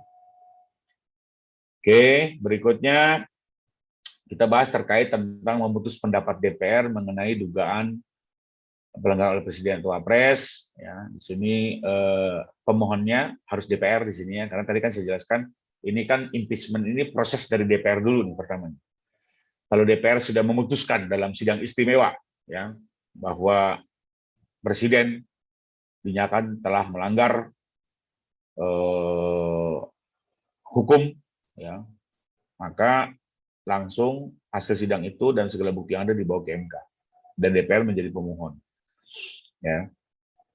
Lalu termohonnya adalah Presiden atau Presiden. Nah, di sini objeknya adalah pertama jika bisa dibuktikan Wapres atau Presiden melakukan pengkhianatan terhadap negara, melakukan korupsi, penyuapan, tindak pidana berat atau perbuatan tercela. Ya.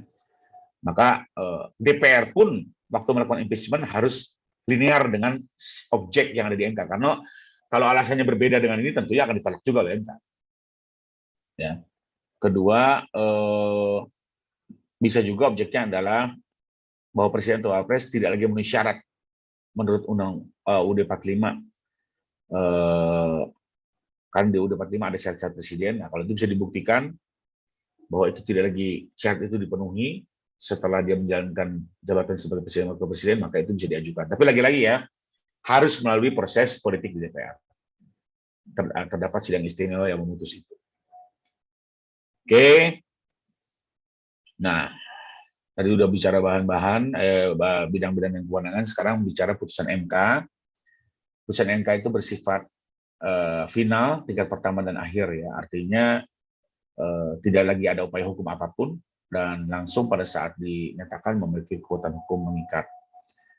Ya, yang penting juga putusan MK ini tidak berlaku surut, ya. Dia berlaku sejak ditetapkan hingga ke depan. Nah, berikutnya, nah ini kan berkekuatannya sejak selesai diucapkan dalam sidang pleno terbuka. Sidang pleno terbuka itu yaitu pada saat diucapkan, ya, bukan pada saat mereka bermusyawarah. Lalu amar putusan MK itu terdapat beberapa pilihan. Ya. Pertama adalah permohonan tidak dapat diterima atau MNO tadi, lalu mengabulkan sebagian atas seluruh permohonan, lalu bisa juga menolak sebagian atas seluruh permohonan, lalu ada juga putusan terkait konstitusional bersyarat atau inkonstitusional bersyarat, lalu juga ada putusan yang bersifat menunda keberlakuan putusan. Nah, di sini saya perjelaskan mengenai konstitusional bersyarat atau inkonstitusional bersyarat, ya. Jadi sebuah pasal yang dimohonkan dianggap sebagai konstitusional bersyarat, ya, apabila pasal tersebut tidak bertentangan dengan UUD 45 selama syarat yang ditetapkan oleh MK, ya.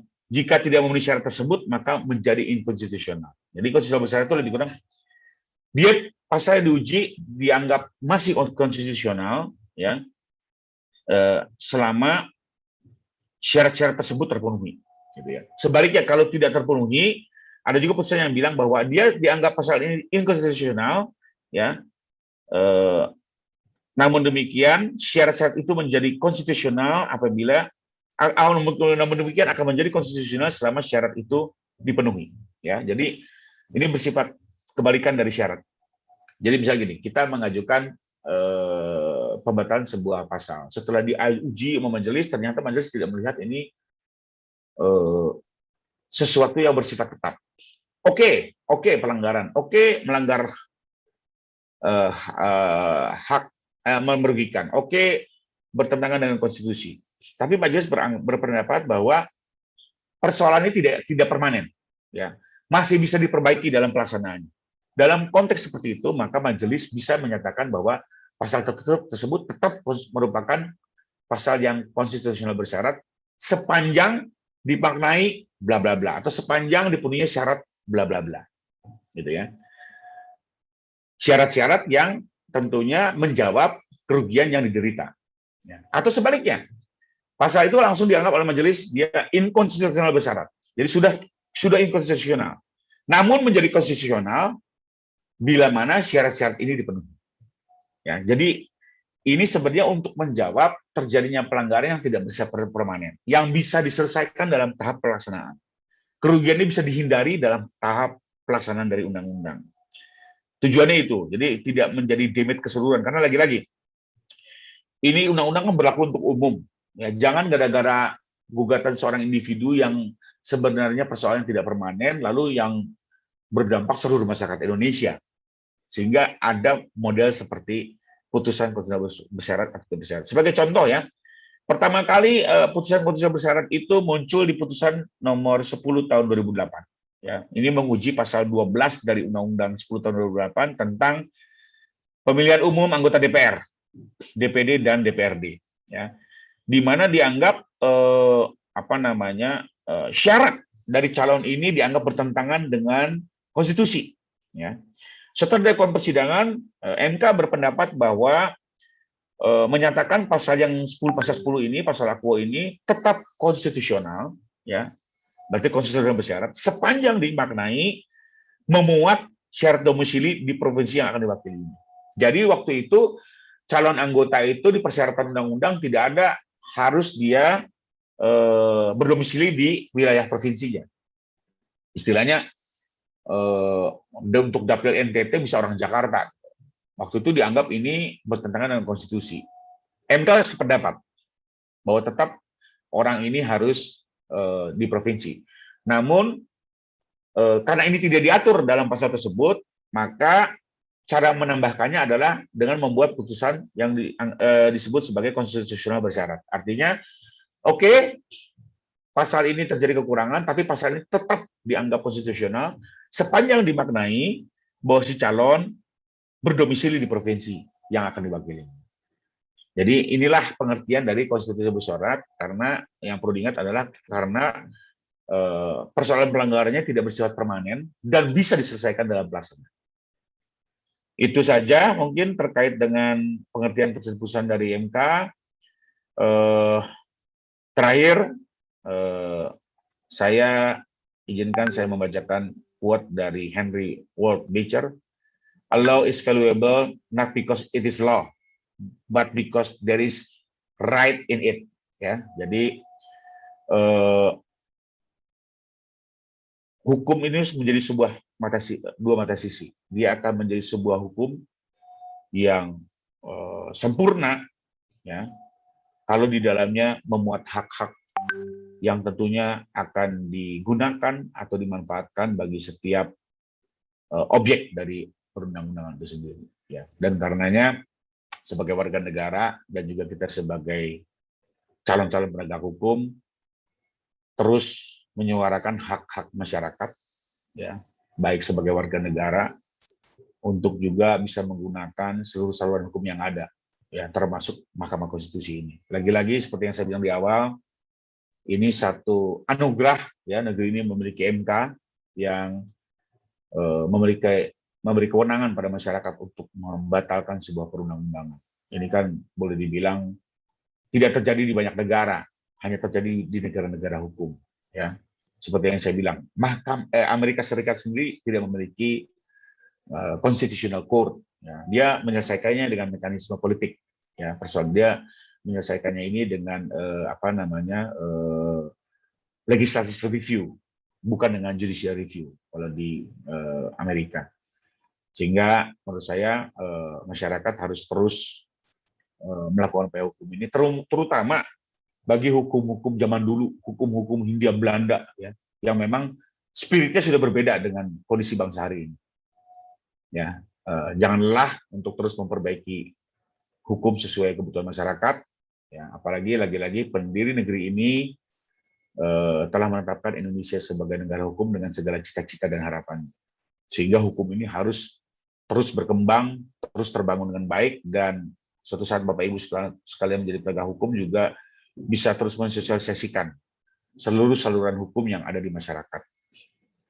Ya, seluruh saluran hukum yang ada di undang-undang untuk terus diselesaikan kepada masyarakat. Bahkan saya waktu menulis Taskap di Lemhanas, saya lebih kurang menulis tentang bahwa pembangunan hukum yang baik itu akan menjadi perekat persatuan kesatuan bangsa. Ya. Tapi lagi-lagi ini harus tersosialisasi dengan baik di masyarakat, karena sampai hari ini kita sebagai negara hukum sebenarnya sudah banyak sekali saluran. Ada petun dengan undang-undang administrasi pemerintahan, ada MK dan segala macamnya. Tapi upaya hukum masih jarang dilakukan oleh masyarakat, terutama di daerah-daerah. Mereka masih melakukan cara-cara yang boleh dibilang di luar hukum, bahkan tidak efektif menurut saya. Karena sekedar hanya mendemo, membuat aksi massa, belum tentu juga digubris oleh penguasa. Tapi kalau dilakukan melalui jalur hukum, mau tidak mau pemerintah harus menghadapi. Nggak bisa diabaikan begitu saja. Nggak bisa diselesaikan hanya dengan mengirim TNI Polri. Dia harus menjawab gugatan, dia harus membuktikan bahwa dirinya sudah proper. Kalau tidak, ada lembaga yang memutus, menyatakan dia bersalah. Dan saluran ini dilindungi undang-undang. Ya, tidak bisa dihentikan begitu saja. Kedua, kita pun sebagai wakil masyarakat belajar menuntut secara proporsional dan bisa membuktikan. Bukan hanya cerita membangun isu publik, tapi juga mempertanggungjawabkan dalam proses persidangan. Demikian dari saya. Mungkin kalau ada pertanyaan pendalaman untuk bahannya sendiri, nanti sudah sudah dibagikan oleh nanti panpel kepada seluruh. Dari tadi malam saya sudah kirim, nanti tinggal di-share untuk baca-baca. Paling tidak ini menjadi bekal, ya, karena buat saya lagi-lagi ini kita masih ada waktu. Begini, saya berharap teman-teman yang mengikuti PKPA ini betul-betul mengikuti semua proses itu untuk investasi masa depan. Kita beda lah dengan kuliah. Kalau kuliah itu ya kadang hanya untuk mengejar nilai dan lulus. Ya. setelah lulus yang ingat hanya 25% itu biasa gitu. 70%-nya lupa. Tapi kalau di PKPA ini betul-betul kita belajar ilmu praktek. Artinya semua yang kita pelajari one day akan menjadi investasi kita. Ya. Bapak Ibu nanti punya kantor, nggak pernah tahu tuh 3 bulan lagi akan datang perkara tun, nggak pernah tahu juga 6 bulan lagi datang perkara pidana, nggak tahu juga 2 tahun lagi datang perkara MK. Nah, kalau Bapak Ibu tidak mengetahui anatomi dasarnya kan repot juga. Datang calon klien, calon gubernur datang ke Bapak Ibu menjelaskan tentang permasalahan. Nah, tapi Bapak Ibu nggak paham tentang ambang batas 2,5%, nggak paham tentang prinsip-prinsip atau syarat-syarat umumnya. Akibatnya perkara itu jadi lari. Dia melihat, wah ini lawyernya betul-betul tidak memahami. Soal pengalaman kan ini ayam dan telur, ya nggak mungkin juga semua kan dimulai dengan tidak pengalaman. Terus kapan dapat perkaranya kalau hanya yang dicari advokat yang sudah berpengalaman kan begitu. Jadi pengalaman itu juga bukan menjadi dasar, tapi paling tidak pemahaman dasarnya harus tahu. Anatominya, mana kepala, mana tangan, mana kakinya, dia kita tahu. Ya. Tenggang waktu kita tahu. Jangan sampai pengajuan formil udah lewat 3 bulan baru ini secara formil begini pas diajukan kalah. Di pemilu yang sebelumnya itu ada pilkada sebelumnya ada komplain dari Mahkamah Konstitusi karena hampir 90% permohonan hasil pilkada itu hasil pilkada hampir 90% kena NU. Kenapa? Karena si advokat tidak mengerti tentang syarat-syarat apa aja yang dibuktikan, yang perlu disajikan dalam membuktikan ambang batas. Nah, ini kan persoalan, gitu ya. Kasihan loh, si calon kepala daerah udah kalah, menggugat, ketemu pengacara yang nggak paham, akhirnya sudah jatuh ketiban tangga. Bayarannya mahal, kalah pula, gitu kan. Sudah jauh-jauh ke Jakarta, gitu loh.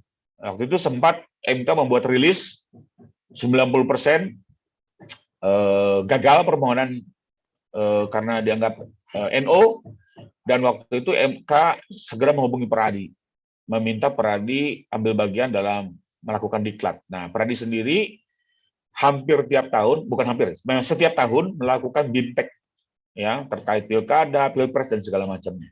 Ya, promosi dikit hanya Peradi Slipi loh, gitu ya. Jadi kalau Bapak Ibu nanti mau mendalami, bisa mengikuti di website, kita setiap tahun ada. Termasuk juga BIMTEK tentang pengujian undang-undang. Nanti ada pendalaman lagi. Nanti kita ada pendalaman 2-3 hari, kalau dulu offline di Puncak, kalau sekarang pakai Zoom. Nanti ada hakim-hakim MK yang langsung mengajarkan, ada ahli-ahli, ada pakar-pakar, ada pengacara berpengalaman, menjelaskan, dan banyak problem bisa kita diskusikan di situ. Ya, kadang hakim MK pun juga nggak bisa menjawab persoalan dan dia butuh diskusi dengan para advokat karena lagi-lagi persoalan itu kan terus berkembang gitu ya. Nah itu kita punya membership ya dengan MK cukup baik ya, dan perlu dicatat juga nih buat teman-teman. Tahun ini kita mendapat penghargaan dari MK sebagai mitra terbaik. Jadi kemarin kan ada ulang tahun MK itu 17 Agustus ya. Peradi Slipi loh ya, mendapat award dari MK sebagai mitra terbaik. Karena apa? Kita betul-betul mendorong para anggota di seluruh tanah air untuk mendalami semua model persidangan di MK. Ya. Dan ini tanpa biaya loh, gratis. Ya. Bahkan kalau offline tuh sampai bisnya kita siapkan, konsumsi kita siapkan.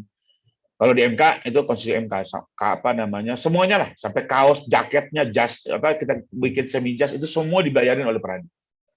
Ya, kita nggak pernah narik biaya.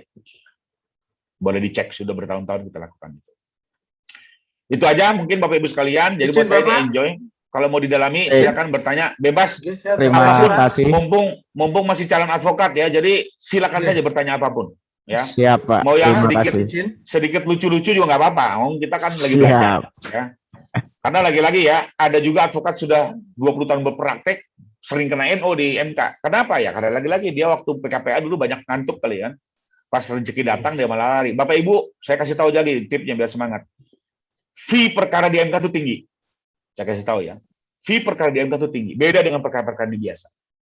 Ya, jadi ini sesuatu yang menarik juga secara ekonomis. Ya. Dan lagi-lagi ini investasi buat Bapak Ibu sekalian di masa yang akan datang. Kita nggak bisa milih-milih. Oh, saya mau jadi pengacara perdata, nggak bisa milih, Pak. Ya, lagi-lagi kenapa? Jumlah advokatnya cukup banyak. Ya, Peradi ini tidak membatasi orang ikut PKPA. Orang menjadi kita tidak membatasi. Apalagi kita melihat ada tantangan bonus demografi. Ya, mohon maaf, kalau di profesi lain kayak kurator, notaris itu dibatasi. Ya, pasar disesuaikan dengan jumlah profesionalnya. Kalau kita enggak, kita lepas karena kita bicara bonus demografi. Peradi harus berbuat menghadapi bonus demografi, yaitu meningkatnya angkatan kerja sampai dengan 2035. Nah, soal dia bisa survive tidak survive adalah kembali kepada kesiapan masing-masing. Ya, kalau dia siap terus mendevelop diri terus belajar, maka dia akan melesat. Tapi kalau dia hanya iseng-iseng berhadiah, ya nanti dia akan tumbang sendirinya, seleksi alam. Ya, tapi kami tidak mau membatasi hak setiap masyarakat untuk bisa menekuni profesi advokat. Berbeda dengan, mohon maaf ya, profesi kurator, notaris yang semuanya dibatasi. Silakan Pak Darmanji, pertanyaan apa lagi? Monggo. Yang lain nanya juga dong, biar semangat kita. Yang ingin saya tanya Bapak adalah, setahu saya Pak, bahwa dalam hukum acara perdata itu hakim bersikap pasif, kalau saya tidak salah Pak. Nah, bagaimana Pak kalau hakim yang ada di MK maupun di pengadilan tata usaha yang mana itu ada pemeriksaan pendahuluan? Apakah dengan demikian hakim yang ada di MK maupun di TUN ini sikapnya berbeda Pak? Apakah masuk aktif atau pasif Pak? Terima kasih Pak. Oke, saya melihat ya. Oke, terima kasih Pak Darmaji. Ini pertanyaan bagus sekali ya. Jadi memang berbeda antara pengadilan perdata ya dengan pengadilan tata usaha negara dan MK ya. Kalau di pengadilan perdata itu hakim bersifat pasif. Artinya apa? Hakim nggak ngapa-ngapain. Terserah para pihak. Mau ngajukan bukti apa saja monggo. Kalau dirasa buktinya nggak lengkap, ya dicuekin juga sama hakimnya. Paling di ujungnya nanti dikalahkan, gitu kan. Dan hakim tidak pernah memberikan saran masukan untuk memperbaiki gugatan. Nah, kalau di TUN dan MK, lagi-lagi Pak, filosofinya ini adalah sengketa antara warga masyarakat dengan penguasa. Ya, karena dia warga masyarakat sama penguasa, maka sudah terlihat ada yang tidak seimbang. Yang satu orang kecil, yang satu lembaga yang kuat. Karena itu, ya, si hakim memiliki tugas untuk aktif dalam persidangan, aktif dalam pembuktian. Ya, termaksud aktif memberikan saran masukan di saat sidang pendahuluan. Dengan catatan, setelah sidang pendahuluan selesai, si warga masyarakat ini dikasih nasihat untuk perbaiki, selesai dan masuk ke pokok perkara, di situ hakim harus bertindak seimbang. Nggak boleh lagi memberikan saran pada pemohon. Namun, sekalipun keseimbang, dia masuk dalam proses pembuktian yang aktif. Ya, proses pembuktian yang aktif beda lagi sama perdata. Kalau perdata kan tadi hakimnya pasif aja. Kalau di TUN, di MK maupun TUN sama nih keduanya ya. Pembuktiannya aktif. Artinya apa? Hakim yang membuktikan cara pembuktian. Hakim bisa memerintahkan para pihak untuk menghadirkan bukti-bukti tertentu. Ya, hakim bisa meminta para pihak untuk melengkapi bukti yang dirasa kurang. Bahkan memunculkan bukti yang belum pernah ada. Ini perbedaannya. Ya.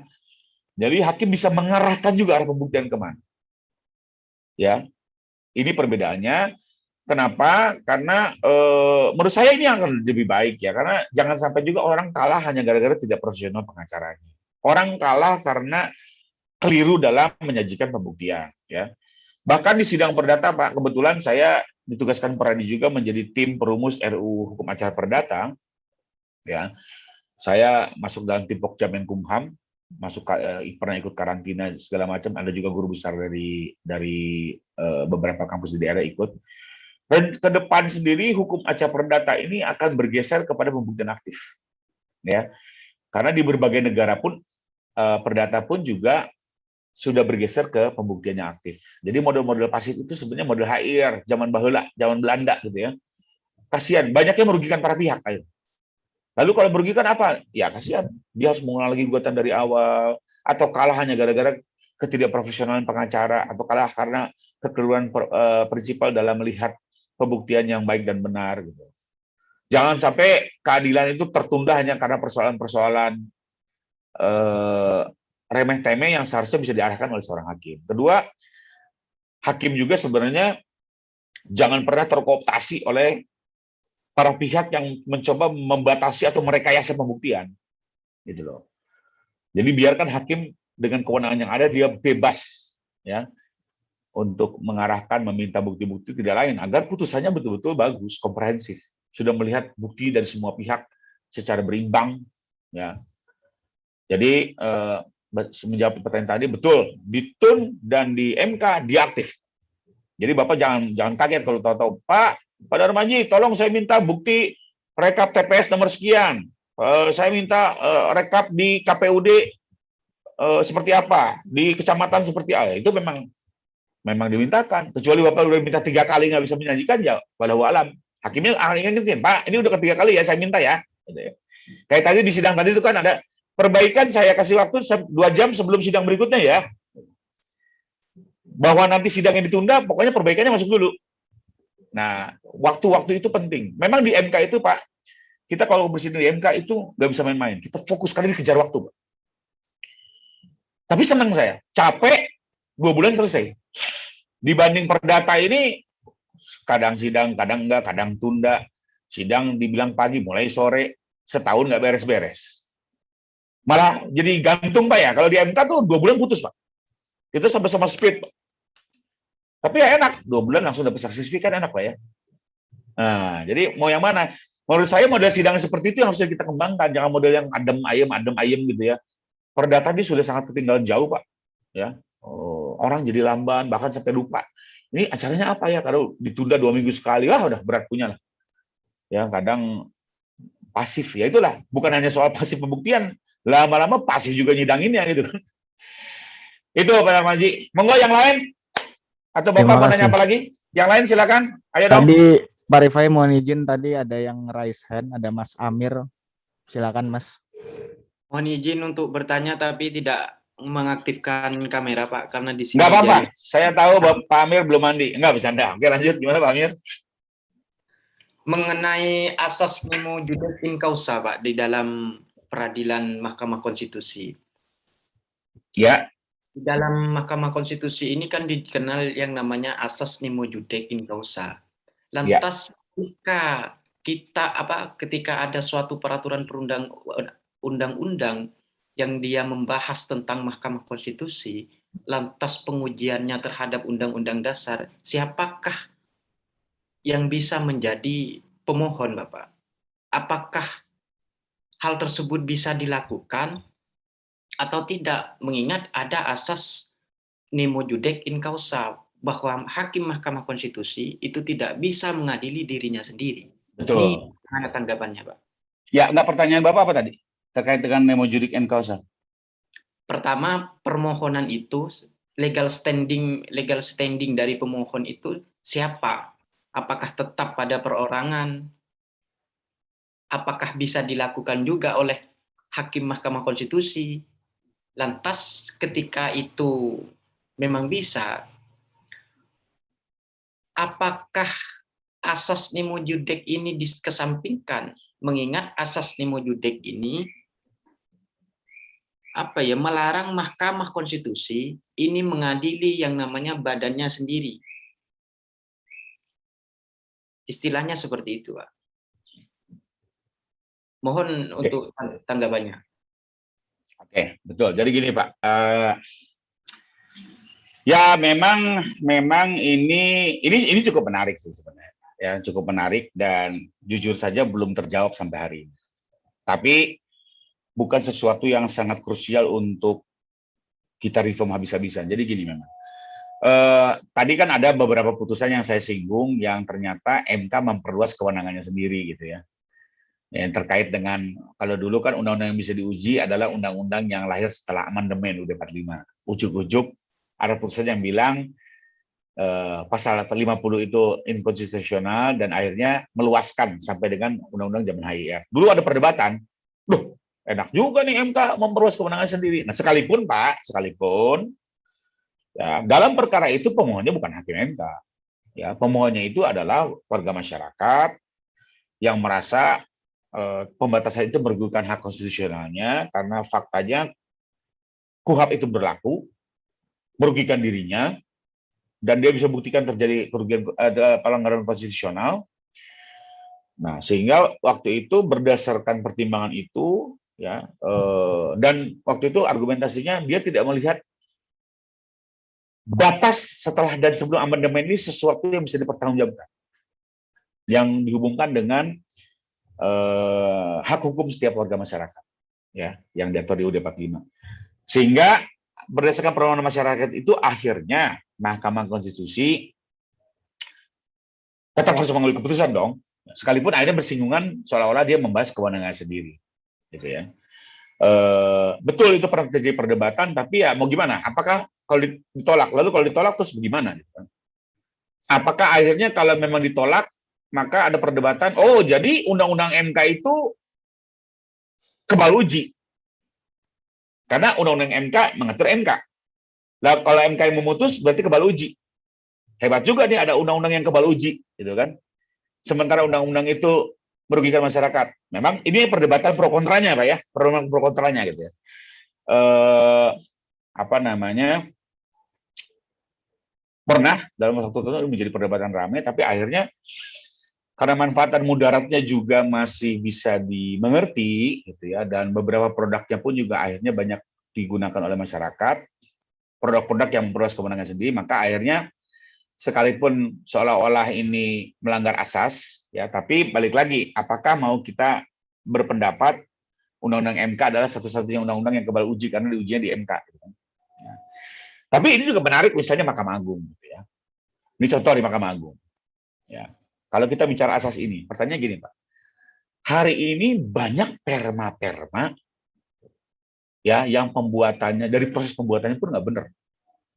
Ya, tidak ada naskah akademik.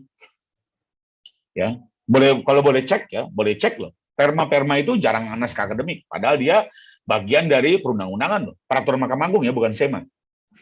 Ya, kedua, perma-perma ini tidak mendengar pendapat stakeholder. Tahu-tahu berlaku mengikat, ya, dan bagi para pihak dalam peradilan sangat merugikan misalnya. Nah, pertanyaannya mengujinya kemana ya perma itu? Kalau kita keberatan, karena dia di bawah undang-undang, mengujinya ke MA. Nah, menjadi menarik lagi nih, MA menguji produknya sendiri, ya, itu menjadi menarik lagi tuh. Dikabulkan salah, nggak dikabulkan salah kan gitu. Dikabulkan, kalau dikabulkan ya dibatalkan. Orang bilang, kan kalau itu emang ngawur tuh kan. Bayangin, Hakim Agung aja ngawur waktu membuat peraturan. Gimana dia memutus? Isunya begitu lagi. Kalau nggak dikabulkan, ditolak. Ini otoriter ya. Apa judicial otoriter nih katanya. Nggak pernah mau mengkoreksi peraturan sendiri, kebal uji. Nah, jadi memang ini perdebatan yang cukup menarik ya. Dulu saya pernah membuat satu kajian tentang ini. Saya waktu itu karena saking liarnya, saya sempat punya ide begini. Ya udah kalau gitu ada kekhususan aja. Ini ide liar ya, belum diuji secara akademis. Kalau gitu undang-undang MK yang uji MA, perma yang uji MK. Kita balik. Jadi tidak melanggar asas gitu kan. Tapi tidak ada yang kebal juga. Tidak ada produk hukum yang kebal gitu ya. Cuma biar tidak seolah-olah melanggar asas nemo iudic iustic causa ini, maka kalau produk perma diuji MK, kalau undang-undang khusus undang-undang MK diujinya oleh MA. Gitu. Nggak tahu apakah itu jalan keluar yang baik. Tapi memang kalau mau melihat betul-betul kita kaji, mungkin juga kita perlu melakukan studi perbandingan ke negara lain, gitu ya, dengan melihat praktek-praktek, ya, lalu disesuaikan dengan kondisi Indonesia, baru mungkin asas ini bisa tidak terlanggar. Cuma ya memang menarik ini perdebatan yang dulu saya sempat ikut serius melihat apa wacana-wacana yang muncul gitu ya. Tapi itulah sampai sejauh ini ya. Dulu pernah jadi persoalan juga waktu itu ada Ikatan Pengacara Mahkamah Konstitusi menguji gugatan MK. Kita curigai waktu itu adalah ini pengacara MK kan sering nongkrong di MK, jangan-jangan pesanan hakim nih gitu kan. Wah, isu ramai di Kompas dibahas panjang lebar gitu ya. Dan dikabulkan lagi ujungnya gitu kan. Ramai itu gitu kan. Ya itulah gitu ya. Termasuk perma. Kalau you lihat perjalanannya, jarang sekali perma dibatalkan oleh MK. Padahal perma itu udah jelas-jelas ngawur. ya bahkan bertentangan dengan undang-undang. Gampang, kita lihat kasat mata kok kalau lihat perma tentang small claim court. Itu jelas bertentangan undang-undang. Higher nggak pernah mengatur small claim court, hakim tunggal dan pemeriksaan cepat nggak boleh banding kan gitu. Nyata aja keluar, nggak sesuai dengan undang-undang, coba digugat, nggak bakal menang gitu kan. Ya, tapi menarik ya, memang asas ini tetap harus diperhatikan ya dan mencari solusi yang terbaik. Atau you punya ide seperti apa? Menyelesaikan, boleh juga kita diskusi. Setuju nggak kalau undang-undang MK dipegang MA, perma dipegang MK? Setuju, Mas? Setuju, Ya. setuju. Nah, jadi tetap nggak ada yang kebal undang-undang, Ya. tapi nggak ada konflik of interest. Itu ide bagus. Ya, itu cukup menarik. Tapi waktu itu ada perdebatan juga. Wah, hebat juga Mahkamah Agung menguji undang-undang, kan dia hanya boleh PP ke bawah gitu kan. Nah, jadi balik lagi, ini semua memang yang harus dikaji lah Pak, harus dikaji. Sekarang belum kejadian persoalan yang sangat serius, tapi mungkin suatu saat akan dikaji serius dan harus dicari solusinya. Oke Pak Dibio, matur suwun. Ada lagi yang lain? Monggo. Silakan, mungkin ada yang ingin bertanya lagi.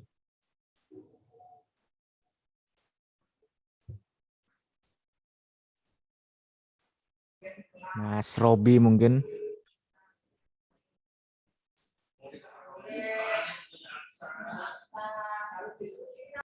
Menarik loh sidang di MK ini ya. Selain sidangnya gagah, berwibawa, fee-nya gede, kerjanya cepat. Ya, cuma memang kalau saya kalau udah mulai sidang di MK tuh boleh dibilang satu kantor udah langsung concern. Full, kita kerja keroyokan. Tapi selesai 2 bulan. Setelah itu langsung family gathering satu kantor kan, melepas lelah. Oke, ada lagi? Monggo, apa aja mau ditanya loh? Mungkin Pak Dipio mungkin. Pak, mohon izin. Monggo. Berkaitan masalah investment presiden dan wakil presiden, Pak. Tadi kriterianya adalah salah satunya adalah pengkhianatan terhadap bangsa, korupsi, dan tindakan kejahatan lainnya. Apakah ini berdiri sendiri dalam arti pengkhianatan bangsa sendiri, korupsi sendiri, atau ini dalam satu rangkaian yang tidak terpisahkan? Yang untuk sebagai pertimbangan sebagai pengajuan di MK, Pak. Terima kasih, Pak. Oke, Pak Dibio, makasih pertanyaannya, Pak. Memang kalau dilihat dari bunyi ketentuannya, Pak, ini bersifat alternatif. Alternatif. Jadi salah satu aja bisa. Dibuktikan dia pengkhianatan sendiri boleh. Dibuktikan juga misalnya terjadi korupsi boleh, gitu ya. Itu suap juga masuk di dalamnya. Jadi dia alternatif, Pak. Cukup salah satu aja dibuktikan bisa. Cuma memang yang repot dia harus melalui proses politik di DPR. Gitu ya. Itu aja persoalannya. Kalau udah di DPR ini kan, waduh, tarik menariknya ya, apalagi kalau sudah kekuatan partainya dipegang Pak Presiden ya susah. Gitu ya. Nggak usah juga ngomong begitu, Pak. Saya sih jujur aja proses di DPR ini agak ngeri sedap. Contohnya gampangnya kejahatan HAM. Kejahatan HAM itu kan bisa disidangkan melalui DPR juga. Itu buat saya konyol. Hanya kejahatan HAM loh, bukan presiden wakil presiden. Kejahatan HAM kan bisa dilakukan oleh seorang tentara mayor pun bisa, tentara polisi itu pun bisa gitu kan. Tapi ya di undang-undangnya harus melalui proses DPR, dan kenyataannya apa? Hampir semua di-drop oleh DPR, Pak. Ya, ya. Jadi ini memang menjadi persoalan. Cuma kembali ke pertanyaan tadi, memang itu undang-undangnya bicara alternatif, Pak. Oke, terima kasih, Bapak. Salah satu saja sudah bisa jadi acuan. Terima kasih, Pak. Makasih, Pak. Sama-sama. Ada lagi pertanyaan? Kalau nggak ada, saya kembali ke moderator. Kebetulan sudah jam 11, mungkin masuk ke sesi berikutnya. Betul. Sekali lagi, terima kasih buat semua. Mohon maaf kalau ada yang kurang tepat atau kurang lengkap, atau yang tidak berkenan. Sekali lagi mohon maaf. Selamat mempersiapkan diri menjadi advokat, dan sampai jumpa di ujian advokat. Saya pun juga salah satu tim soal ya, tapi rahasia dan tidak ada bocoran. Ini soal integritas ya. Artinya saya juga mendukung proses ujian yang baik, yang fair, bahkan saya sering mengevaluasi juga model-model ujian yang nggak benar. Jadi saya biasanya kalau sambil ngawas ujian di daerah, saya suka tanya sama peserta, apa soal-soal yang menurut kalian aneh? Dulu kan pernah ditemukan soal waktu kode etik, jumlah kancing, jubah advokat. Wah, saya marah-marah betul. Ini pembuat soal udah nggak ada lagi ide, sama jumlah kancing pun ditanya. Memang calon advokat mau jadi tailor penjahit sebenarnya kan? Ya oke lah filosofinya, tapi lebih bagus kemampuannya, integritas yang dibangun, gitu kan? Bukan soal warna dan segala macam, gitu ya. Ya itu bukan pengetahuan yang harus diuji lah. Memang menjadi pengetahuan tapi bukan pengetahuan yang harus diuji. Yang tidak harus diingat terus gitu kan, jumlah kancing gitu ya. Jadi saya juga butuh koreksi-koreksi kalau memang nanti setelah ujian ada soal-soal yang dirasa aneh, ya sebagai feedback juga. Intinya Peradi terus memperbaiki diri, terus mendengar, menjawab kebutuhan stakeholder, tidak hanya anggota, calon anggota gitu ya. Juga kita dengar masukan-masukan. Sekian dan terima kasih. Salam hormat buat semua. Tetap semangat. Salam sehat. Baik, Saya kembalikan terima kasih. kepada pengelola. Terima kasih sekali lagi kami ucapkan yang sebesar-besarnya untuk Bapak Rifai Kusuma Negara. Semoga materi yang kita terima bisa sama-sama bermanfaat. Amin, amin, Kita amin. para calon advokat. Sekali lagi terima kasih. Salam dari kami, Kepanitiaan PKPA 12 WKS untuk Bapak Rifai. Terima kasih sekali Izin lagi, pamit Pak. ya. Terima kasih. Terima Salam kasih. semangat buat semua. Baik, rekan sekalian, selanjutnya akan ada tryout. Jadi nanti langsung dikendalikan oleh DPC Pradi Surabaya, nanti juga akan diambil alih oleh Ketua Panitia kami, Pak Ardi. Terima kasih, saya undur diri.